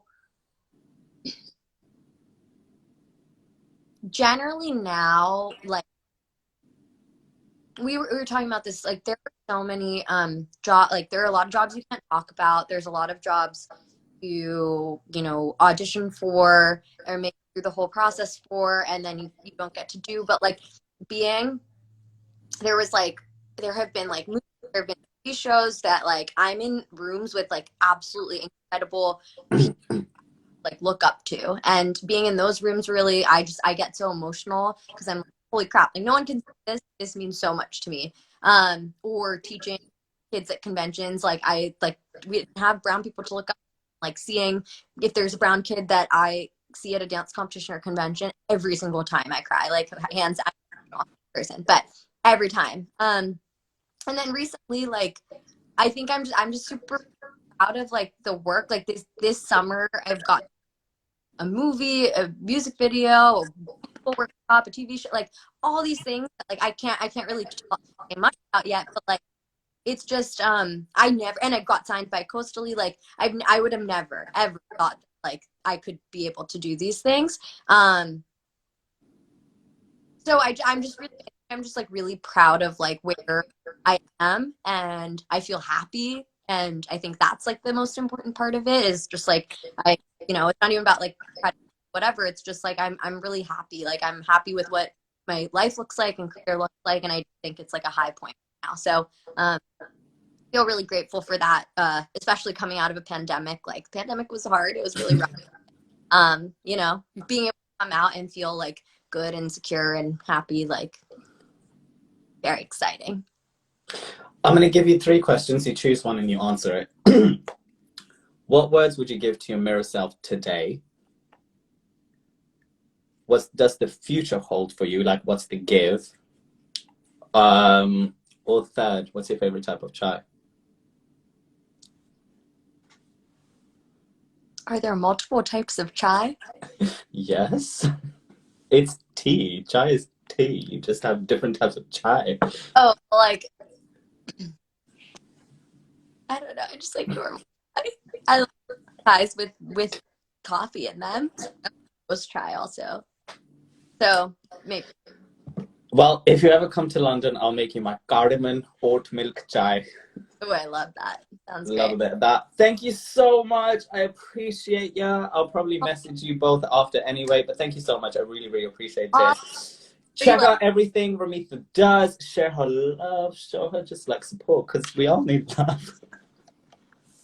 But thank you so much. Have a great rest of the day. Cool. Yeah, I'll see you guys soon. Bye. That's the turn. Okay, bye. Like, we'll catch up in an hour. All right, Vikas G. Let me go back in my notes. How are you doing? Doing good. I'm still trying You're to doing figure out this stupid. There we go. You're just like looking regal in the back with your cross and like just little moment. Where did we leave on chatting? We were talking about whitewashing, and we were talking about cultural appropriation. Yeah. And you did that. I'll ask you the same question, which is, I will start out with this, which is, if you were to remove all of the things from your life, would you continuously do what you're doing today? So again, that is support a family, that's all of the accolades that you have had. So if your life was basically flipped 360 the other way around, which is you're not getting a lot of work, you're a struggling artist, I hate that term, but you know what I mean? Like if you take away your confidence, chip away all of the things that have put you in the place you are today, would you still continue to do what you're doing today? If I take away like the values my family instilled in me, then like absolutely not. Because an arts career, A, is just hard, but then B, as just like the only person who looks like he's trying constantly to like break barriers in your space is, I wish I could understate how exhausting it is, but it's just not possible. And I think A, it's only because I came from, an upper middle class family that was able to like provide me an education so I could do something else while doing my dance career. And they always, similar to Ramita's parents, they like the two things they instilled in me were like do what you're passionate about and like work hard. And because of those, that's the only reason I'm here where I am, is like because of my work ethic, and like same with Ramita. So if I didn't have that work ethic instilled in me, like I would have quit so long ago. And also, like, dance is expensive, right? Like, part of the reason I am able to be where I am is because I didn't just train in tap, but I trained in other styles, and that costed money, right? And my parents are able to do that. So, like, maybe in an alternate world, I'd be, like, teaching still at, like, a local studio or something, but I wouldn't be, like, professionally performing the way I am in New York, because, like, it takes a level of, like, financial risk that, like, my parents have never financially supported me post-college, but, like, if push came to shove, I knew I could like take a loan from them if shit really hit the fan. And I think knowing that allowed me to take a level of risk that like other people just don't have the privilege of taking. Like I could be a full-time dancer right out of college. And like, again, I financially survived. Did I save anything? Like, heck no. But I supported myself that first year. But it was like, if I knew if it came, like push came to shove and I needed a month's of rent or something, I know I could borrow it and pay it back like a few months later once I figured it out. And like, that's a level of privilege that like a lot of the world doesn't have. And I think that's why like Ramita's arts work is so important. And we feel so particular about it. It's like, right now in the US, like only people of privilege are even able to be artists. And like, that's messed up, right? Like, because then you're skewing the voices of like who is creating art, and like that's not representative of like the population. And so like I think it's important to acknowledge like, can I come from not as privileged a family? Like I don't think the desire might have been there, but I don't think it would have materialized.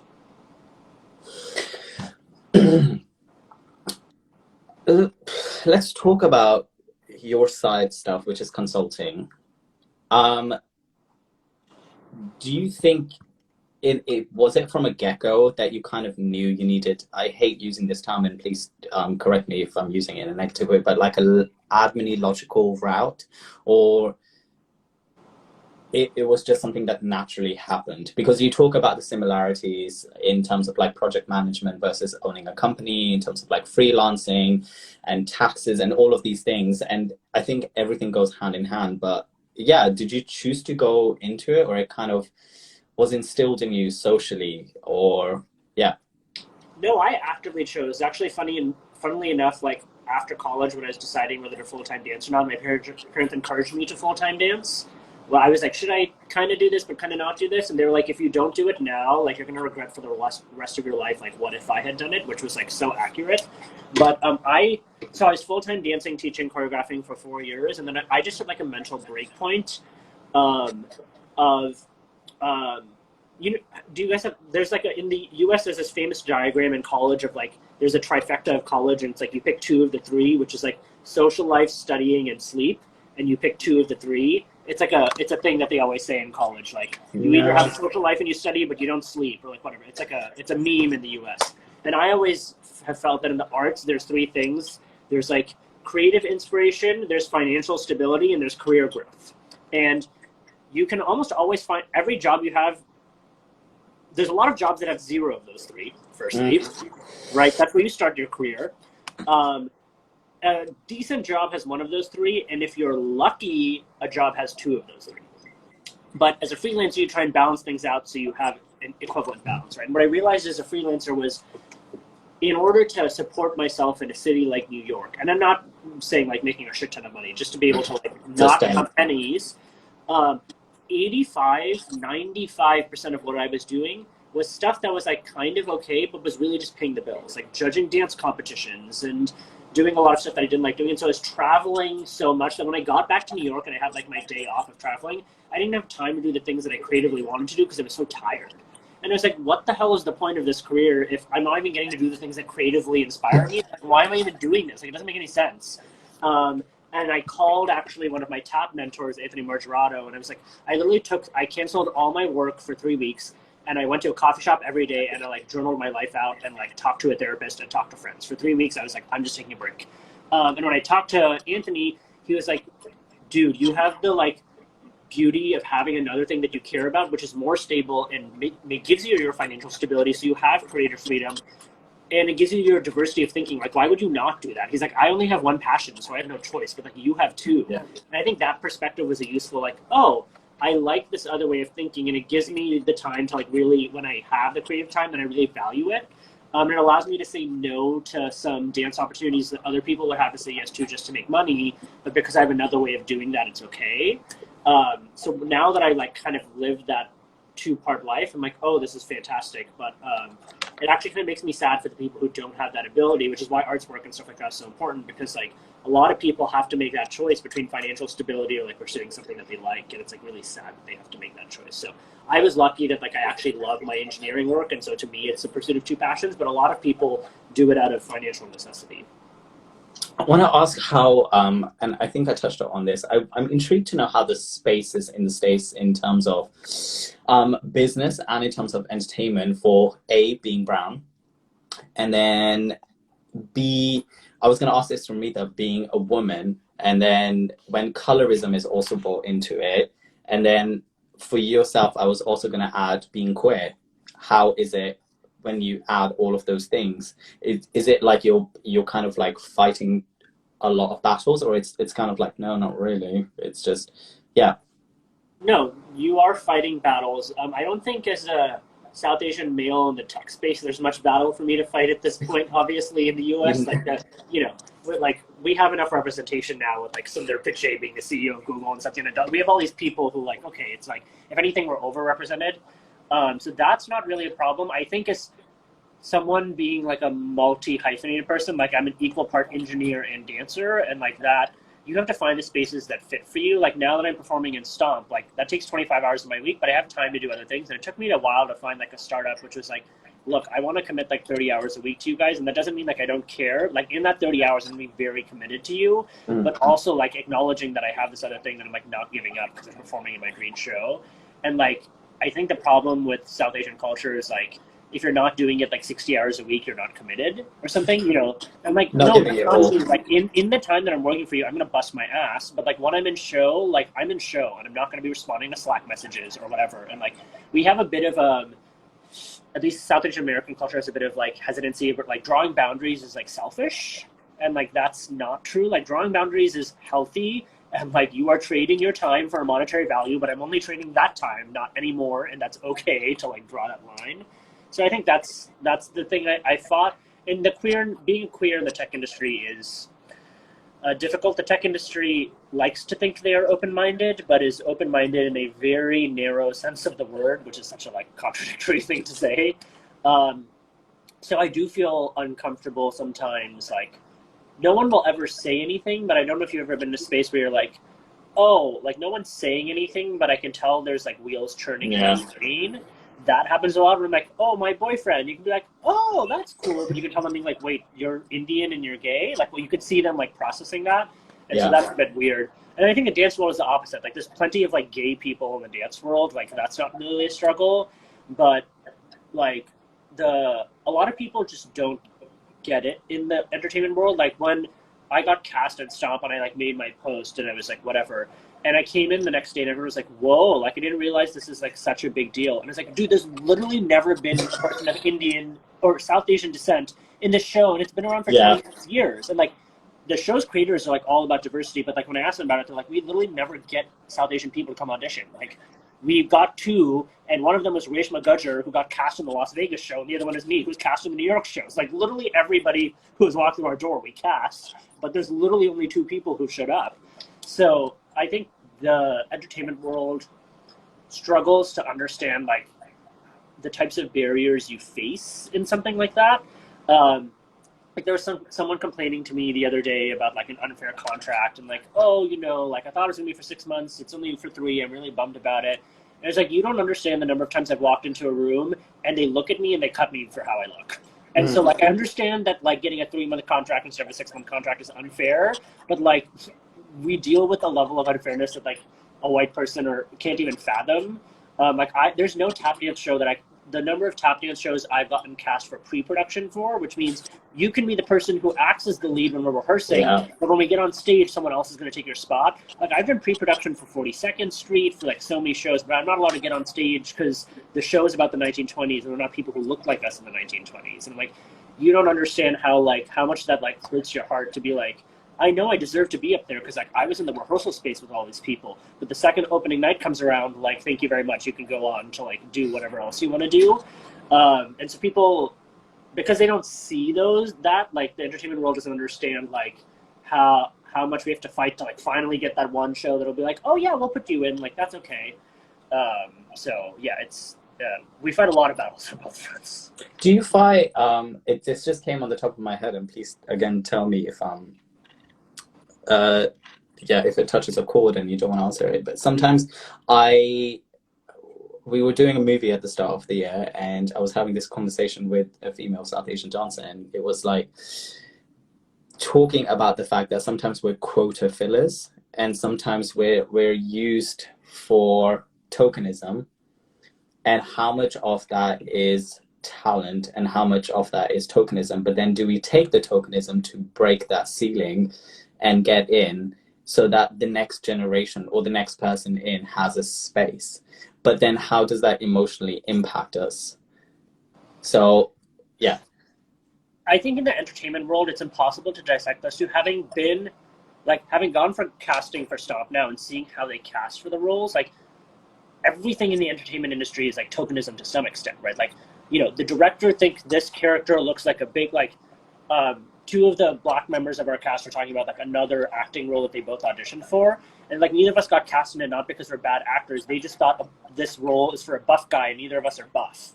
And so like, you know, that's tokenism for like a buff. Does that character need to be buff? Like probably not, but like for whatever reason, that director feels like that character is buff. And so anyone who's not buff is just not getting considered for that role. End of story, right? And so I feel like everything in the entertainment world to some extent is like, we don't call it tokenism, we call it like character fit, right? That's what the hell that means, right? Like that means that like for whatever reason, the director thought your character is like a white blonde girl, and so like sorry, all the brunette girls are not getting cast, right? So for me, I'm kind of like, you never know why you were put into that role. Like to this, it could be a combination of like, and it's not even just about you. Sometimes it's about like these three people work well together, and there was someone who's better than you in your character, but didn't work well with those two people, so they didn't make it, or like whatever. So for me, I've always just stopped trying to dissect the tokenism because I'm like, you in the arts world, you never know why you got cast over someone else, and it almost never has to do with talent, like almost ever. Like at that point, there's enough talented people in the room, and it has to do with like that person was unavailable for the wrong date, or this person was too short, or I've gotten nixed from shows because I don't fit into the existing costume. Oh. So it's like stuff like that where it's just like you have no idea, and so like why do you bother? Like you're just working yourself into depression trying to figure out, well, was I tokenized? Was I not tokenized? Like you don't know. You got the job. End of story. Make the best of it, right? Like that's just how I feel. And then I think the most important thing though is acknowledging that like once you're in the role, right? Like I got cast for Stomp. They claim it's not because I'm South Asian. We'll take them at their word for it or whatever. But like I got cast. Like now, what do you do with that, right? And that's like the important thing, right? And for me, it's like it's actually happened almost every show I perform. I get stopped on the way out of the theater because there's like a South Asian family in the audience, and they're like, "Oh my gosh, like we've never seen a South Asian person on Broadway before. Like this is really incredible." And so to me, like my duty at that point is not just to say thank you very much and walk away, but to be like, oh yeah, let's talk about the struggle South Asian artists face, and like, do you have a son or daughter who's like, you know, young and like interested in the arts or whatever, and like here's my information if they ever want to message me about an arts career, because like that's how you use the privilege that was handed to you for whatever reason. Who cares what the reason is? Yeah. But, like, that's how you use that to make it easier, because like my biggest dream is that like whenever the time comes, like I can't count the number of South Asian artists on Broadway. I would love for that to be there was an article recently. There's about 5 of you. 3 were featured on, and I think you shared it, and a couple of other people shared it as well. So right, there's 2 in Aladdin, there's 1 in Hamilton, there's me, and I think I'm missing somebody who I don't know, because those 3 I know. Yeah. But yeah, the fact that like there's Broadway in the Park on Thursday, which is a thing New York does, where like each show does a segment. I've seen it, yeah. And so like we're gonna do like a little meetup, but I'm like, I would love for there to be the day where I go to Broadway in the Park and like we don't do a South Asian meetup because there's too many people. And like, how awesome would that be? That it's not about like our identity, but it's just like these people work their asses off and they're in their show, and like great for them, right? Which is like how it is for everyone else in Stomp, right? Like when they all post about it, it's just their friends being like, you worked your ass off and you deserved it. And like I would love to get to that space where it's like, I mean, it's nice that it's like about my identity, but like I would also love for it to just be about the fact that like I worked for it and now I'm here. And so that's like acknowledging that we have the privilege of like being those first people and making it so that other people can come into the space is the most important thing. Because you can ask the same tokenizing question about a bunch of things. Like, why was I born into a middle-class family? Like, did I deserve that? Like, probably not. But like, given that I have that privilege, like, what am I going to do with it? I think is an important question. Got it. We're going to talk about two topics and then we're going to move on to games, which is one, Sure. I would like to talk about queerness. Okay. And you smiled. And the second is your artistic voice mixed with your lecturer voice, which we'll just touch up on. What is your process to let's we can do both, and I'm sure you can be like it's the same process, but what's your process to creating work?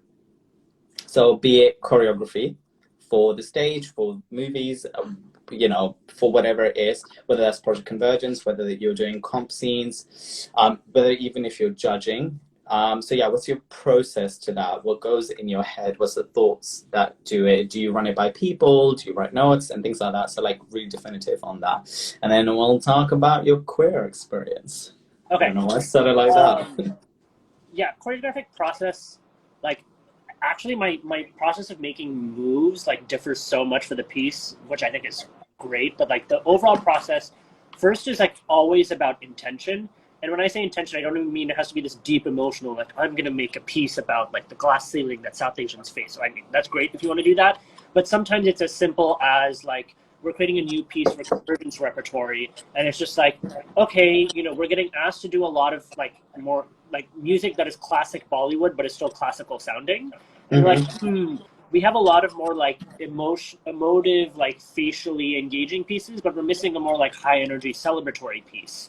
And so, okay, let's find that piece of music and something that feels true to the forms and like whatever. So like it always starts with some sort of intention, whether it's something like that, whether for like a competition studio or whatever. Like if it's a kid's solo, I ask them to provide me music options because that gets me in their headspace and like write me like a short little paragraph. Doesn't have to be like Shakespeare essay, but like write me something about what these pieces of music mean to you, so I can like use that as a seedling to create the solo that is for you, not just like how I would dance to this music, because I don't have to dance it. Like it's about you doing it, right? So whatever the intention is, I try and seed intention. Whether it's from my company, it's like what my brain or like whoever is creating's brain. Whereas if it's for another soloist, that's like about them.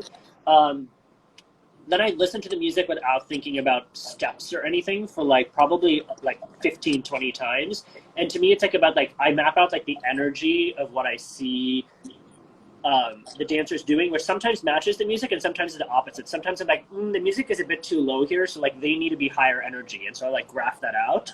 And then I try and find like, okay, what types of tools am I going to use to convey this energy? Because like as a tap dancer, there's sonic tools, there's like movement tools, we can use the space a certain way. And so I try and figure out those things like, okay, here I want to fill this space in sonically. Here, because like the music is already really busy sonically, like maybe sonically we won't be that crazy, but we're really going to move and use the space and move around a lot, and that's going to feel like big and celebratory. Or maybe it's going to feel crazy because we're going to have 3 different groups doing like things that are related but not the same, or something like that. And once I have that mapping, I only choreograph on the spot now. Once I have that top to bottom, then you have like a map, right? Of like, here are the various like guide signs I have to hit. So then it's like pretty easy, because then you're just choreographing like 4/8 counts at a time for this section, 4/8 counts at a time for this section. And then I actually found that once I have that guidepost, if I choreograph ahead of time, I overthink it. And I like think too much about like, does this one sound placed in the right spot, or should the right arm be flexed, or all these stupid things, which is like, if you're kind of time constrained and you're just like, I have to come up with the shit now, you stop thinking about the details that like really don't matter. Like at the end of the day, if that one sound is removed or there, like no one's going to feel the pieces any different, right? Yeah. And so by like putting yourself in that like, well, the dancers are staring at me, so I better figure out something right now, and like helps you figure it out. And then if it's shitty, you fix it the next time. Like, you know what I mean? But it comes with the fact that you have experience and a foundation to go on, right? True. I mean, my first times I choreographed, I planned everything ahead of time. So, I mean, I did that, but then from watching that, I would be like, that doesn't work so well and whatever. And now I have certain ways of coming up with phrases. But I think it's just knowing that, like, if you create something, you can always change it, right? It's always a draft. And so knowing that is like, there's so many times I set solos, I'm like, we're going to try this idea, and it might be really stupid, but I'll let you know. And sometimes I'm like, I thought that was going to be stupid, but that was super cool. Or there's sometimes I'm like, Yeah, no, let's come up with a different idea for that. But that's the fun of the creative process. It's like, Got let's it. try this thing, and like maybe it'll look good on you, but not on Ramita or like whatever, right? But you don't know until you like see it.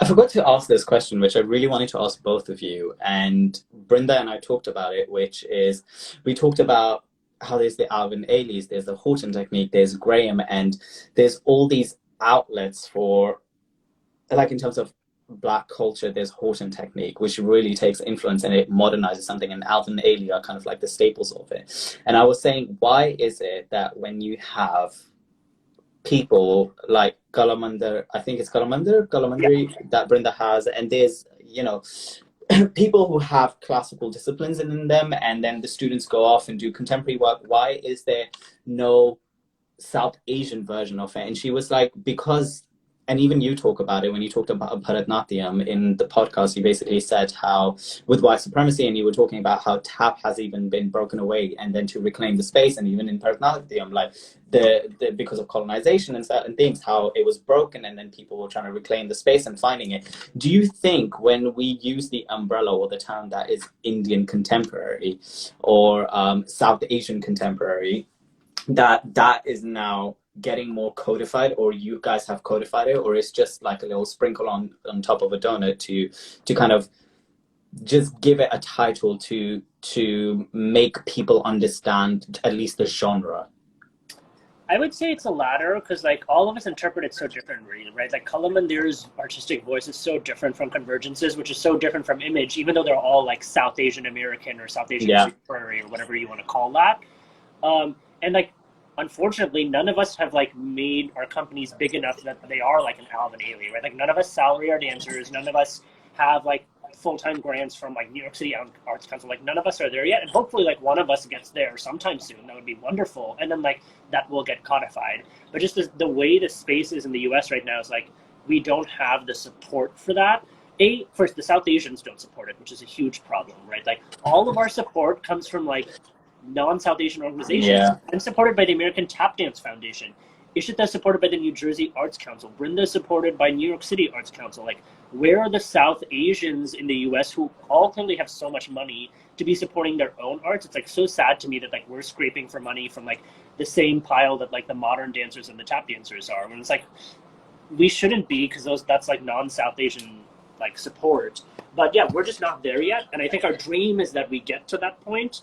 But you know, who knows whether that'll happen now or in 10 years or in 100 years? I don't know. Got it. I wanted to talk politics as well, but I don't know if we should, which is, I struggle with this, and this is a personal question, which is sometimes when you walk on a set, or when you're at a theater show, I don't know how to balance politics in terms, or hierarchy, or balancing company politics. So like, let's say if from the outside perspective, you, Wise Fruit, Image, all of you are pitted against each other, and through insecurities there's like, you know, little fragments of things like that. How do you deal with the politics and the hierarchy and the insecurities? And then, like I said, with Bollywood companies, some people, I don't know how it works there, but I've heard from people, because I have connections in LA, like sometimes it can be very polarizing and people can think they own you, and that if you want to do experimental work, you have to do it under their umbrella, and you can't go take this person's class, or sometimes you have to take this person's class to build up your network, to do a collab, to do something like this. But how do you deal with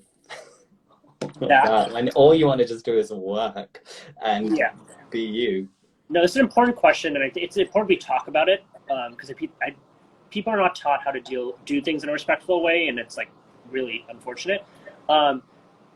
It's really all about prioritizing your relationship with that person, even if the context of that relationship changes. So I'll take like Amit for an example, who owns Mystic India. Like when we like announced, we've told him we were starting Convergence before we announced it publicly, and we said like, hey, we're going to start this company.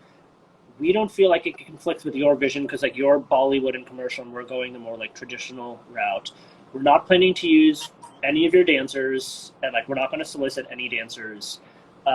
But like we're doing this because the American Tap Dance Foundation has given us a grant and whatever, and we're really thankful for the fact that like the whole reason we met is because of you. We've learned a lot of our understanding of lighting and formations undeniably from you because we were in your show for 4 years, and we both are planning to continue with Mystic, but like we just want you to know that like this is happening, and like don't want you to feel blindsided by it. And like, if there's anything you would like to request that we do or don't do in terms of our relationship with Atma, like we're not going to go like poach wedding planners from you on an Atma gig or something. But like, if there's anything that you feel like you're worried about, like let's talk about it, because we respect you, and the only reason this exists is because of you. And so like, let's talk about it. And we sat down and had coffee about it. And he was like, okay, he was really chill. He was like, oh, I want to like financially support you guys and whatever. So I think it's like starting with that is like, especially right now, like all the South Asian creatives know each other. Like Brinda and I know each other, Ishita and I know each other. And it's not saying like sometimes, people have emotional days, and like other times, let's say like, Brinda's performing in Little Island, and I'm like, why are we not? Like, does that happen? Sure. But then at the end of the day, like her work is gorgeous and she deserves to be there like 100%. And so even if people have their moments of like not being at their best, it's being willing like to talk and be an adult about it. I think that's really important. If you talk to people as like, hey, I really respect you, and I think there's space for both of us here, and like, how do we figure that out? Very rarely do people come at you. It's when you don't communicate that it's really disrespectful, right? Like, had we started something and poached dancers from Amit and not even told him, he's going to be like, screw you, I put in decades of work for this company, and now you're going to try and capitalize off of it, and like, that's unfair. So I think that's really, because we've all recommended work to each other. I've recommended work to Brinda. When I'm like, Convergence can't do this, like, Brinda, are you free? And I think, at least in the New York scene, I think we're really lucky that we all have that mentality of like, obviously, if work comes to Convergence, I'm going to take it for Convergence first. But if it's not a fit for us or we can't do it, like, you are all artists that I trust that can provide this client with equally good work, because I want the client to be happy at the end of the day, right? And so I think if we look at it at that, like, what is my goal? My goal is that the client has a beautiful, like, Indian American performance at their corporate event or wedding or whatever. And so even if that's not Convergence, like Ishita, I hope you have some dancers ready to go because this client is willing to pay for them. Then we all build each other up. And it's acknowledging that we're all creating work for each other at the end of the day. And I think if you see on social media, like everyone's cheering each other on. I think but you're right, it takes one bad apple to break that. And that's why I think it's so important in training that into younger dancers, because like the first time someone breaks that trust, it's really hard to build that back up. And so I think that's the problem that people face is the first time someone screws you over, then your guard goes up and you're like, shit, what do I do? So, but it's all about respect and taking the time to like, I mean, Amit and I don't even dance for Mystic anymore because I booked Stomp. But the day I booked Stomp, I called him and I was like, hey, if you're ever in a pinch for a show, I can ask for time off. And like, we have that relationship. And so we know that we have each other's back, even though I might not be dancing for Mystic anymore. That's what's important, right? Because your relationship might have started because you work together, but it should continue even when you don't work together, just because you're mentoring each other. That's like really important. Let's go on to talking about being queer. Yes. Let's start with something easy, and then we'll go back into it, which is your lovely partner. How did you meet? You thought he was attractive, clearly, as the game told. How long have you been together? And how does it feel to be in an interracial relationship? So we met on Hinge, nothing like super fancy or crazy. But we met because, like on Hinge, for those of you who don't know, you can like answer questions. And those questions. He answered them really well. The question was like, what is your ideal first date?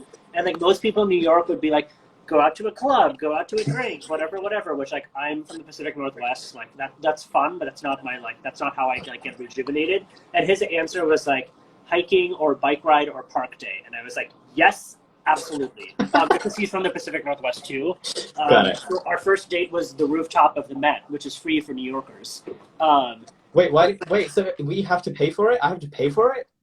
Well, you have to pay to get into the Met. Once you get into the Met, it's free to go up. But like we don't have to pay to get in. It's like pay what you want to get into the Met as a New Yorker, which is really nice. Do they check your like address or bill? Like how do you Say it again? How do you distinctify if you're a New Yorker versus driver's license? But there's that. Being an we've been together for just over 2 years now, like just hit our 2-year mark. But one of those years was COVID, which I feel like accelerates things. Agreed. So, and yeah, being in an interracial relationship, it doesn't feel that weird or different to me because like so much of my life has been like that. Like there's no other brown people in the tap dance world, but then I also did a Bollywood show, which was like mostly brown. So like I feel like my whole life has been this like weird mix of South Asian and not South Asian. So this just feels like another part of that. Yeah. And he like loves learning about South Asian culture. So like he has his favorite Bollywood songs actually on like our Bollywood playlist that are like not my favorite songs but his favorite songs, and like vice versa. Like what?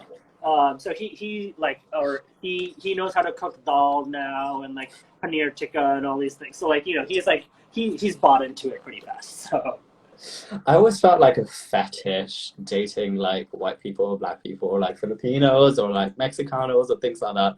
So it's interesting. Yeah, I guess I have not come across. There's not that many South Asian gay people out even in a city like New York. Like at least on a like there Really? are people, but like meaning when you're on a thing like Hinge or whatever, like Yeah. like I've come across like maybe two, and like I matched on both of them, and like we weren't personality fits, so like whatever. But like Yeah. that's and like 98, like it's still when I see a South Asian person on like Hinge or whatever, I'm like whoa, like it's not anywhere close to the norm at all. Doesn't mean there's zero, but it's still kind of like a surprise. Yeah. Which is sad, but it is what it is. Fascinating. I mean, there's always Dil Mil. Shadi.com. Yeah, somehow I didn't get on Bill Mill, so. Let's talk about your queer journey because, by the way, I loved your Christmas story that you told on that podcast where you got an experience that. But I just wanted to talk about your queer journey because you said you didn't come out when you were in school and your parents were very open and receptive to it and they asked you lots of questions. My question is, which I'm very fascinated about and I'm writing a play about it, which is queer sexuality. Okay.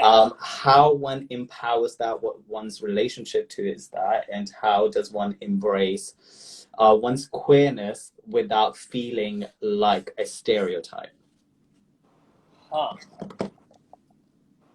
Yeah, that's hard because I don't know if you felt this way. Like I think the reason it took me so long to come out is because I didn't see any South Asian gay men that I was aware of. And so my vision of what it meant to be queer was like white Twinkie gay men, right? Because like that's all. White Twinkie. Like, say it again. White Twinkie. That's like what's perceived in like the media. I feel like always on like a TV show or whatever. They're always like it's always an effeminate gay man that's like kind of portrayed on television. It's never like you never see the more masculine gay men or just like the bigger, beefier gay, or like what you see is like the skinny, like young looking, slightly effeminate like dude. And I was kind of like I don't look like that, and like I don't want to look like that. Like I'm tall, I have facial hair, I'm like not buff, but I'm also not super skinny. Like I just don't fit that vibe. And so, and a lot of I don't know if you guys have this problem in the UK. There's like a mainstream version of queer culture in the US that doesn't fit my lifestyle. So like mainstream like gay culture in the US is like people make a lot of money and they're always traveling and they're always partying, and so they're off at these like gay places like Fire Island or here or there, and there's like a bunch of gay people partying together and whatever. And it's like the most important part of their identity, and they spend a lot of money like expressing it, if that makes sense. And for me, I'm like, I am gay, yes, but like my ideal vacation is not going and spending a lot of money going to Fire Island and like being in rainbow Speedos with a bunch of other gay men. Not that like if I did that, like sounds kind of fun, but like if I only get 2 weeks of vacation and I'm not going to spend one of my weeks doing that, I would rather go camping or go hiking in the Grand Canyon or like whatever. And so I think because I didn't identify with like the types of leisure that mainstream gay culture consistently associates itself with, I was like, so because I'm gay now, do I have to like always be going like sweaty bars and picking up like 2 boys a night and like like all these like dumb things that don't make any sense. And so I think it's like that's why representation is so important, because like you can see, being gay, there's like 70,000 different versions of what it means, and like hopefully somebody then that like kids now see growing up like, that person, I might want their life, right? And like if you don't have anybody whose life you want, it's really hard to like envision it out of thin air for yourself, right? And so I think that's where the stereotyping becomes hard, because then you're like, well, maybe nobody's living that life because you can't live that life, which is dumb, but that's how people think. It's you're like, well, maybe I'm supposed to be living this life or whatever. And that's where the stereotyping becomes a problem, because you start changing yourself to fit what you think is acceptable rather than like living your truth, which, as you know, as a queer person, it's already so hard to just acknowledge that sometimes you're like, maybe it's easier to just change this part of my life to like be acceptable as queer. And also because you've suppressed that part of your life for so long that you don't know what else about your life you're suppressing, right? Like, Yeah. I didn't know. It's like, well, I've never gone to a gay bar before. Maybe I will like going and partying and being, and then I did it like twice and I was like, like not for me. So I think that's like the hard part, is like, you start asking yourself, like, is this stereotype me? Is it not me? Because like, you don't even know who you are. Got it. How do you like stand for yourself and not the stereotype when you don't even know who you are? It's like, we can't do that, right? That's the question. Where do you stand with your, would you say, with your sexuality today and in your relationship today? I pretty clearly identify as like gay. I'm not one of those people who like my boyfriend actually is like, he's like, oh, I might be like slightly bi or like whatever. Like he dated women in college, and like, not because he was like, oh, I want to date men. Like he thought he was really into his girlfriend at the time and like whatever. And like only now he's like, oh, I could never date a woman. But at the time, that was not his thought process. Whereas for me, like, it was very clear that I was like, I like went on dates with women and like would try to kiss them at the end of the date and like could not bring myself to do it. Like there was no way. I was like, you are clearly very attractive, but I just like, my body cannot do this. So for me, I'm just like one of those, like, I'm just really gay and that's just what it is. Where some people are not like that and that's cool. But yeah, so that's that. But I'm also like, at the end of the day, I want my like home with my husband and a dog and a garden, and like I want a pretty traditional family in that sense. Like that's just how I am. Some people are not that way, and that's cool. But like we're already talking about what puppy we're getting, and I'm like very excited about it. Can you guys get a puppy? I want a puppy in this flat, but the stupid, like with flat, you have like just laws that you can't get them in flats, so you have to get a house. And my partner wants a house, and I'm like, no, are we doing a house? Oh, like ever or just right now? I don't like houses. I love flats. Really? I hate houses. I like flats. You don't hear about people breaking into flats. You hear about people breaking into houses. You don't hear about like rats or like mice or things like that in flats. You hear about, well, I think I'm a very city boy person. So I just like, I want a place in central London or in New York.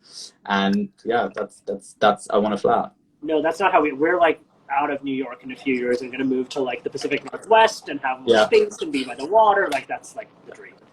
How was it, by the way, being in COVID? Our relationship went like boom. Yeah, I think COVID accelerated everyone's relationship, whether to like towards success or towards failure, like depends. Yeah. But for us, probably similar to you guys, like we had to long distance for the first 6 months despite living in the same city, because like he lived with 12 people, I lived with 4 people, and like he lived in this like 4-story house with like a bunch of people. Yeah. And like they weren't going to allow each person's partner to come over, because then your bubble would have been like 25 people. Like that would be insane. So we long distance until like July 4th, and then we would like only meet outside. And like that's part of the reason we moved in together, is like our choice is to long distance until this shit is over, which like who knows when that's going to be. Yeah. Or we move in earlier than we otherwise would have, and we took the risk and it worked out for us. But it's funny because like I don't know if you guys have had this. Sometimes we like talk to other people who like moved in during the pandemic, and they like complain about like, oh, this is so hard, and we're like, wow, this is like way smoother for us than like, are we doing something wrong? Like, because like, should we be having these problems? I don't know, but like we aren't. So I mean, it's my first relationship. I've never had a relationship until now. So it's figuring out the kinks to that and then living together. I've realized he's a very neat freak. Oh, did you not know that before? No, like OCD neat. Like he's probably listening, babe, I love you. He's probably tuned in right now. Kaveh, I love you. But yeah, he's a neat freak, man. He's a neat freak to a point where like, I don't know if you have this with your partner. I need to squidgy the shower, like and we need to clean it. Like it's a whole process. No, I think I'm lucky that we're both pretty like we're clean, but we're not super clean. Like we're okay with like a reasonable level of mess during the week, and then we'll get annoyed on Friday and like clean it up. So I think we're lucky that we're both kind of like that. Is he in the entertainment industry or no? No, he's an urban planner at the Department of Transportation. So he works on bike lanes in New York. That's his thing. Did you make a conscious decision? I made a conscious decision to not be with somebody in a long-term relationship who was in the industry, and I also wanted somebody who was brown, and I was like, until that point I'm fine not having a relationship. Yeah, I did not want to date. I don't know if I said no to entertainment. I said no to dancer for sure, like performing arts. Yeah. Like if someone was like a different type of artist, maybe like a painter or something, like maybe. But I thrive on like diversity of like thought process and thinking, and so to me, it's so much more exciting to be dating someone who like is an industry I'm like interested in, like urban planning and like environmentalism and building greener cities is like something that's cool to me, but I haven't invested like my career in. So like being able to learn about that rather than like. I was talking to a dancer, I'm like, I already spent my whole day on this. Now I'm going to come in home and talk to you also about like auditions. Like, no, I want to come home and talk about something else. Or like, I don't know if you feel this way. The way you talk about your career as someone who isn't in it is like a very different way of talking about it. And I think that's like fun because like sometimes you have to break down things that like you wouldn't have to break down in your day to day. Like he was like, oh, so like why is Stomp like difficult with like the backstage of all the props? And I'm like, oh, you've never been in a show before to like understand how insane it is dealing with props backstage. Like, here, let me draw a picture of backstage for you and show you why it's insane. But like a normal dancer would be like, oh yeah, I get it. Like that's really hard.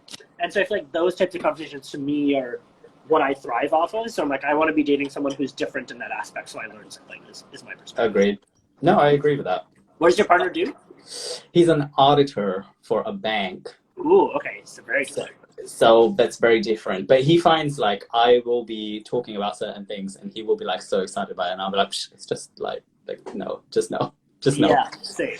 So yeah, it is interesting. Plus, I love talking about this. Is like I love talking about politics and socialism and culture and like so many things that I want to say the political awakening in the entertainment industry didn't happen yet. So like 5 years ago, everybody was still like, you'll talk about, I don't know, like Blair, or you'll talk about the American elections, which I fucking love so much. I love American politics. I love watching The View.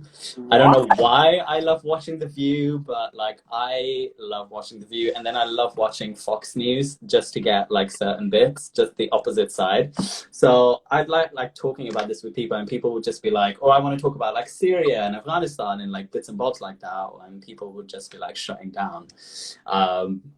I'm so like, as an American, I'm shocked that anybody outside our country wants to care about our politics because they're so screwed up. It's just very interesting, for a lack of word. I think your politics are just very interesting. I think politics in general in every country is interesting. Elections mess the hell up because it's never about the people. It's I think from my understanding, like you can vote all you want, but then it's like the cabinet or the electoral votes that are just going to be like making the choices, and then it's all of the other shit that goes along with it, like the rallies and yeah. So I'm like fascinated by that. Yeah. And I can't vote in the UK because I'm a Dutch citizen, so that fascinates me more. A what citizen? I'm a Dutch citizen. I'm originally from Holland, so I can't vote unless I get like a British passport, and I'm not willing to, especially with Brexit. So yeah, it fascinates me more.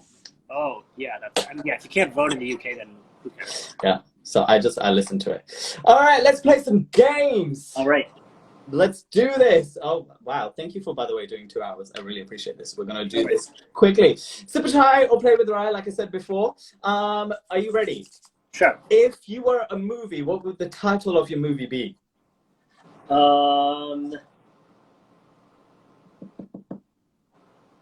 Everything is always a surprise. Oh. What would the storyline be? I feel like it'd be like a comedy of some sorts, of like some person like trying to plan out their whole life and then like going through different junctures and how everything always goes the exact opposite of like what you expect it to be. Like almost like a game show of like people trying to be like, oh, haha, he thinks it's going to go this way, but it actually goes this way. I'm here for that.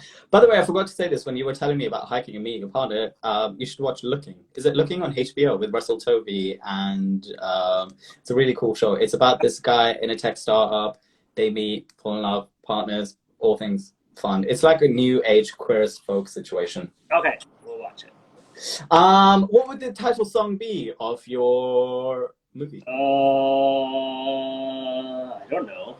You just sing it 4, 3, Chaya 2, Chaya would 1. probably be the opening credit song just because I freaking love Chaya Chaya. Is there going to be a remake of Chaya Chaya with Varun Dhawan Don't in it, remake probably? it. It's too good. It's not worth a remake. There's going to be a remake. Everybody's going to If Honey Singh does a remake, I'm going to like personally find him and like kill him. Like no. What would the hook step be? Hook step. Oh. You know how there's like Kala Chashma. Oh. I don't know. Something like this. If you were a dance pose, what dance pose we would be? Dance pose. I don't know. Something like really flaily and too exciting. I don't know. Like a jump of some sort or something like that. A jump of some sort. If you were a plant, what plant would you be? I would be some sort of succulent. Like maybe a succulent. They're like. No, I know what succulents are. Yeah, so some sort of succulent. I watched Little Shop of Horrors. Feed me, Maurice, feed me. If you were a drink, what would you be? Gin and tonic. I've recently got into gin and tonic, pink grapefruit gin with elderflower tonic. Oh, I haven't had elderflower tonic. Dude, and like, such a gin. Gin is a world full of heaven. Oh, if you were a food, what food would you be? Food. That's a hard.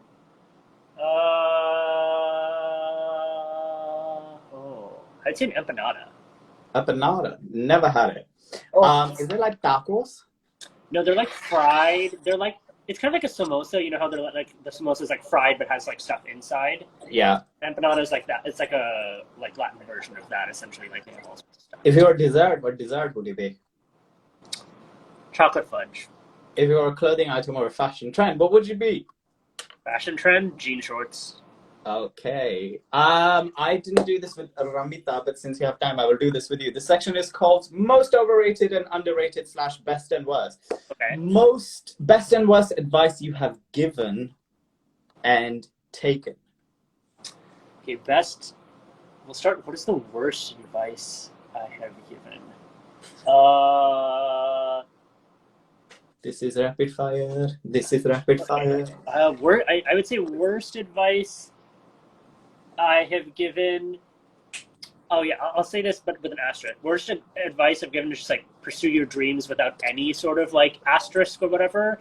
Yeah. Like, pursue your dreams, but like have some sort of like general plan of how you plan to get there, even if it doesn't follow that. Like if you're just like, I'm going to move to New York and dance and not think about like any reality, like that's dumb. Don't do that.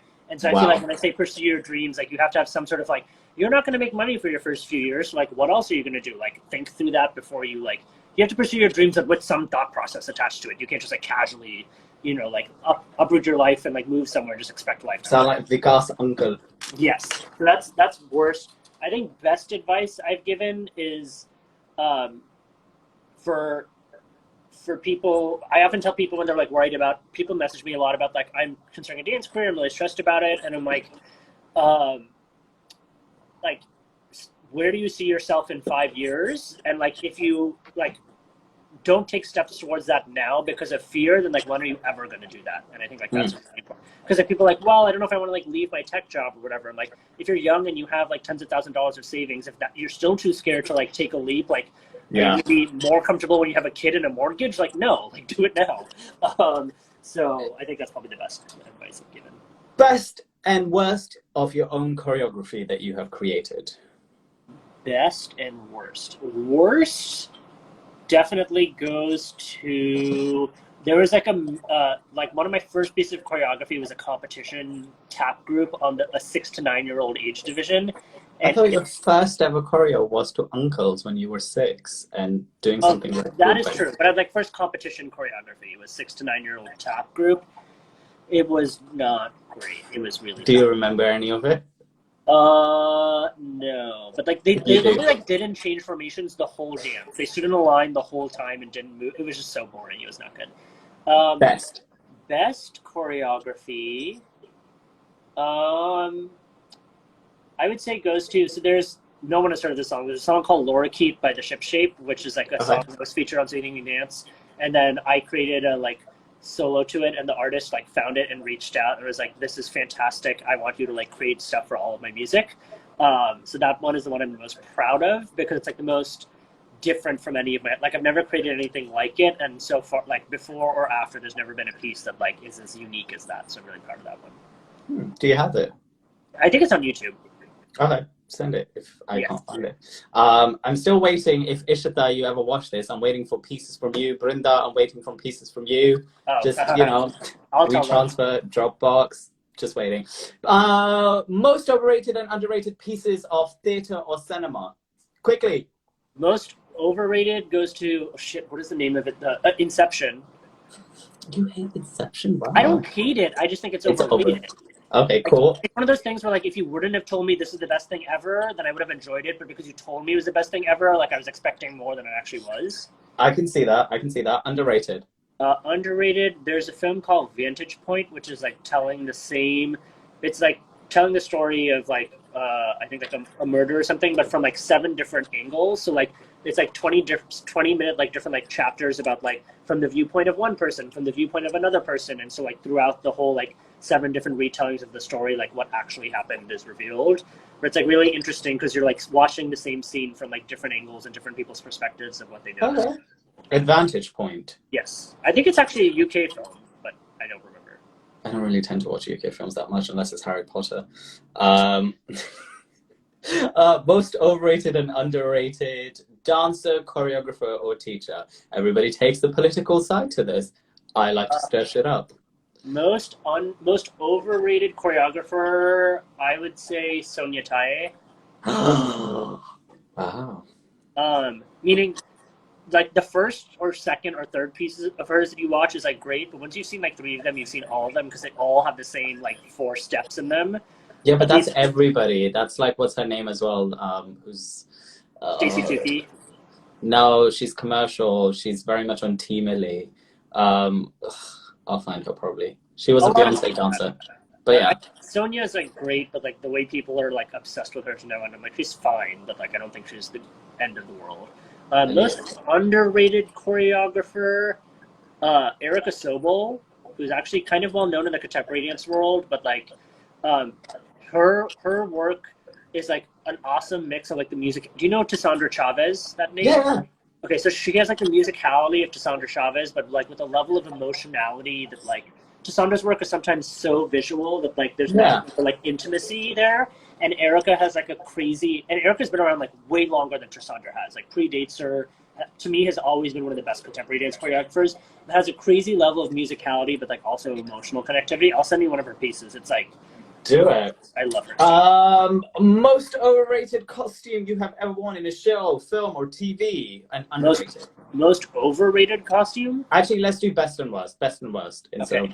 Meaning from the audience perspective or from wearing its perspective? You. For me, worst costume I've had to wear. Oh, for Gia Chalet in Mystic India, we had these. They looked great, but I just couldn't stand putting them on. They were these like little sleeves that had red sleeves that had this like red drapery, so they looked like fire. And so we're doing all this like stuff that like caused stuff to go around. But we had a 30-second change into it, and you literally had to like hang this thing on a pole and like stick your hand through the pole to get it like on, and then like take the pole off. It was like I never made that change, and half the time went off with like half of my thing draping off like this because I couldn't get my hand through it in time. Hated that. Best costume I've ever worn. I just take the poles with me and dance with it. Oh, that would hurt so bad. Best costume I've ever worn. The costumes we wore for Gagra for that show were beautiful. They were this like orange, black, and blue. They were just like a pretty standard like pajama, pant, kurta, and vest, but just something about like the coloration and the fit of those. I was just like always so pumped for that costume. Got it.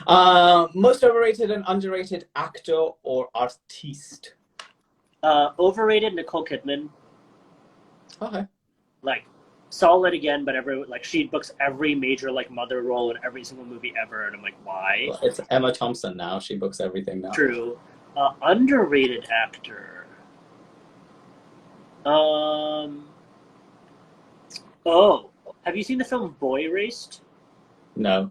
Boy Erased, I've heard of it. Yeah, it's about like a guy who comes out to his like super Christian family is gay, and they send him to like a conversion therapy, Got it. That actor, he's only acted in that movie in the lead role. I've never seen him since, but I forget his name, but he's amazing. Okay. Boy erased, main actor.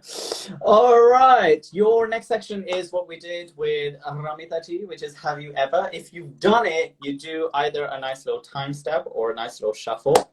Okay. Which is hard to do right now, I'm assuming, unless you can see it. I don't know. If you've done it, you do a nice time step or a shuffle. And if you haven't done it, you do a nice, oh, hello? A nice little chaya. Okay. Okay. Have you ever farted on stage? No. Shuffle. Okay. You have. No, I said no. I thought shuffle was for haven't. No, shuffle is for have. Oh, okay. And chaya is for no. Have you ever lied on your resume? No. Okay. Have you ever hooked up with a fellow performer or dated? Oh, You have to say yes. Yes. I've never dated, but I've hooked up with a fellow before. Have you ever flirted to get something or been a whore? Well, this one is funny because I didn't think I was, but then someone told me afterwards that they thought I was flirting with them. So I'm going to go with the no, but it was taken as yes. Maybe do a shuffle step at the same time doing a chaya. That's good. Have you wardrobe malfunctions? Yeah, all the freaking time. Have you forgotten a step? All the freaking time. Injured? Injured? I did get a Charlie horse once, so I'll count that. Okay, cool. The next section is called Muh ko zara sa bol, which is a dialect or a singing section, or you can do improv but make it dance. Okay. So in Muh ko zara sa bol, which is basically I'm going to give you something and you have to do it either in a specific style of singing or a specific dialect / accent. And improv but make it dance is basically I'm going to throw you some scenarios and you have to do them but improv it and make it dance. So Okay. it was to say do Baby One More Time but do it contemporary, like Graham contemporary. Do you know what I mean? Okay, understood. Yes. Yeah. Which one would you like to do? Let's do the dance one. The dance one. You don't want to do accents? No, I'm Or really sing. bad at accents. Okay, you're gonna improv. Okay, and let's do you know the practitioner name Laban? No. Cindy Labe? Nope. Okay, let's do what's your favorite movie? Bollywood? Bollywood movie. Anything from like the late 90s, early 2000s. Oh God. Okay. I recently have gotten into this song. I don't know if you know this movie. Actually, let's do improv. Let's do Graham improv. Let's just do Graham improv. Okay. To a Bollywood song? Oh Lord. Graham. Is this too much on the nose? Yadein. No, I can do this. Sorry. Let me get this one on. There we go. Okay. Are we supposed to do Graham? I'm going to throw random scenarios in there. You have to do them whilst doing this. Say it again?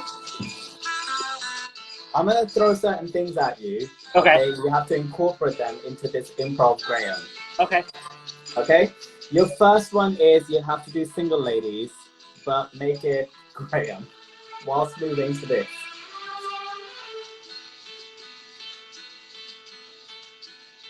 Love it. Eating a burger, but make it Graham.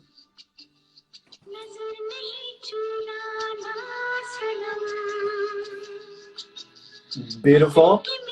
Okay, you're a white girl wasted in Mallorca, and I want you to, let's just go with nice lyrical contemporary. White girl wasted in Mallorca.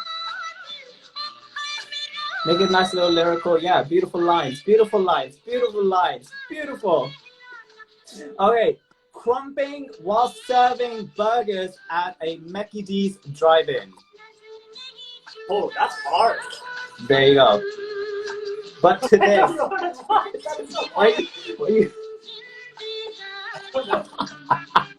That was really hard. Twerking during a meeting. To this, twerking during a meeting.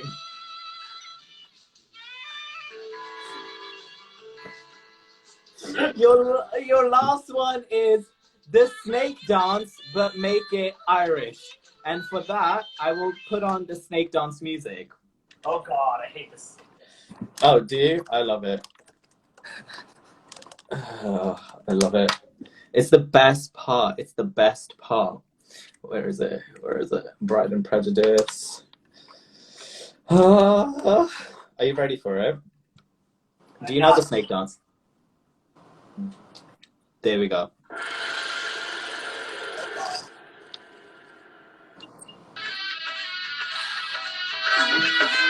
Make it Irish.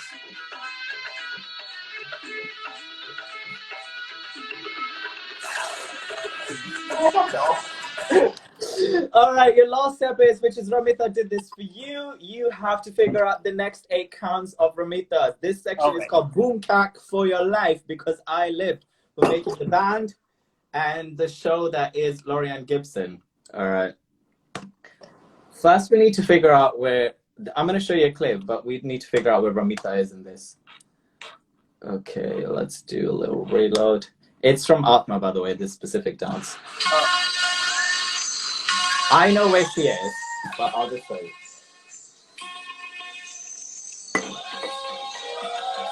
Oh, yeah, this is Garba 360. Yeah. I think she's like in the back. Yeah, I can't tell from your laptop, but I've seen this one before, so like. She's in the back over here. Yeah. All right, let's do it after there. Do the nice little swapsies. After that? Yeah. There's some, I think there's a 1, 2, there's some like traditional Garba step, and then there's some up and down. All right, let's have a look. Let's have a look. Maybe it's the wrong section. Down! See. Kind of, not super close. Beautiful, beautiful. All right, that was a little bit difficult. I'll give you an easier one.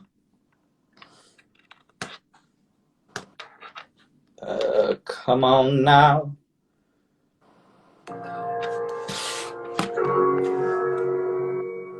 I remember seeing this. I love the fact she's doing it to Blake McGrath. Yeah.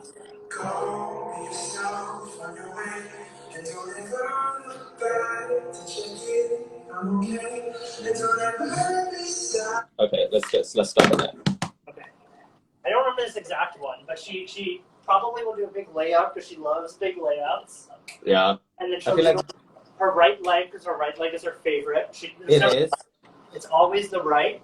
And then maybe she'll she loves some good contractions. She loves a good extension is what I found, which my question to her was going to be, can you be a contemporary dancer without having flexibility and extensions? In the US, the answer is no. Oh, she didn't do the layout. Come on. She didn't do a layout. Come on. There's the leg. She did a fan. There's a contraction. Okay. Okay. No layout. No layout. Okay, last one. Now, this calls upon your expertise as a Bharatanatyam dancer. Uh-oh, is this Convergence? Okay. No.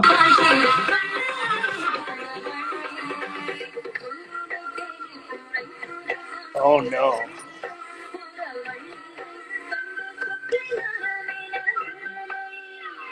Let's stop there. Uh-oh.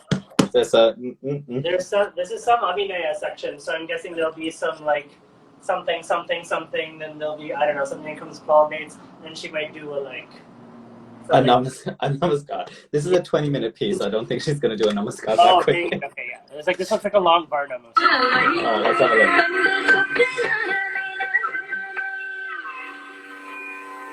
Oh, she didn't even... Oh, see, that happened. Okay, so far you haven't got any right, but I feel like this was going to be your combo piece for both of you. This was going to be the convergence piece at the Lincoln Center, and I'll show you the guy I live for.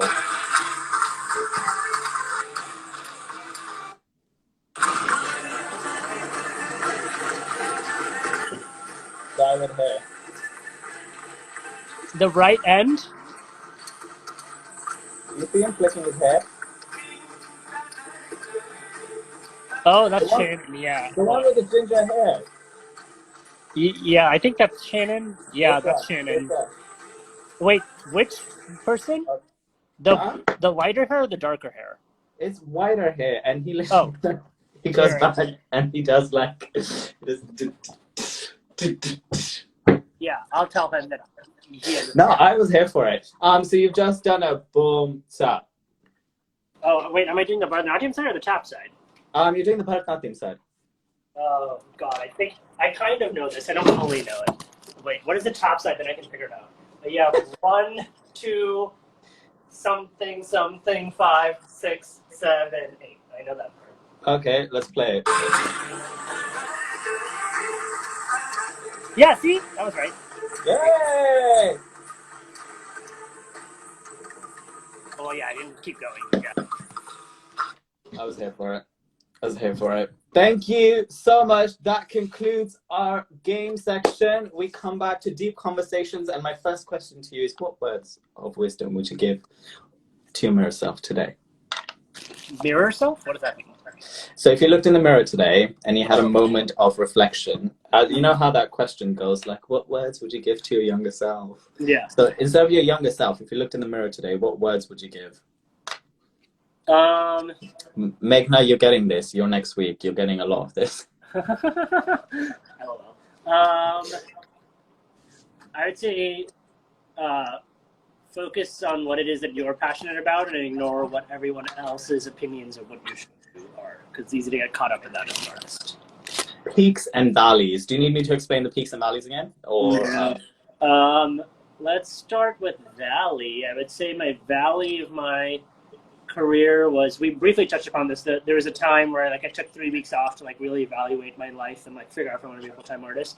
Those 3 weeks were really, really hard because like we, like growing up as a South Asian, we'd never been taught to like deal with those moments of like mental instability before, and like, who am I? What do I want? It's okay to be scared and unsure. It's okay to like need to go to therapy to figure out how to prioritize yourself. Like there's so many things that came out of that were really positive, but like in that moment, it was like the scariest place I've ever been. And now that I've like been in that place of questioning, now when I'm there, I'm like not as scared anymore because I'm like, oh, these are just phases we go through. But that first time that I was like, do I want my career to look like this? And do I want my life to look like this? And like, I don't know what I want. And like, I literally was like, thought everything was going to be over. So that was really scary. I would say my high point, I say this every year, to be fair, like every year I'm like, wow, this year I'm like closer to like what my ideal balance is, which I think is perfect, because to me, like life is just continually trying to get to like your ideal version of what things should look like.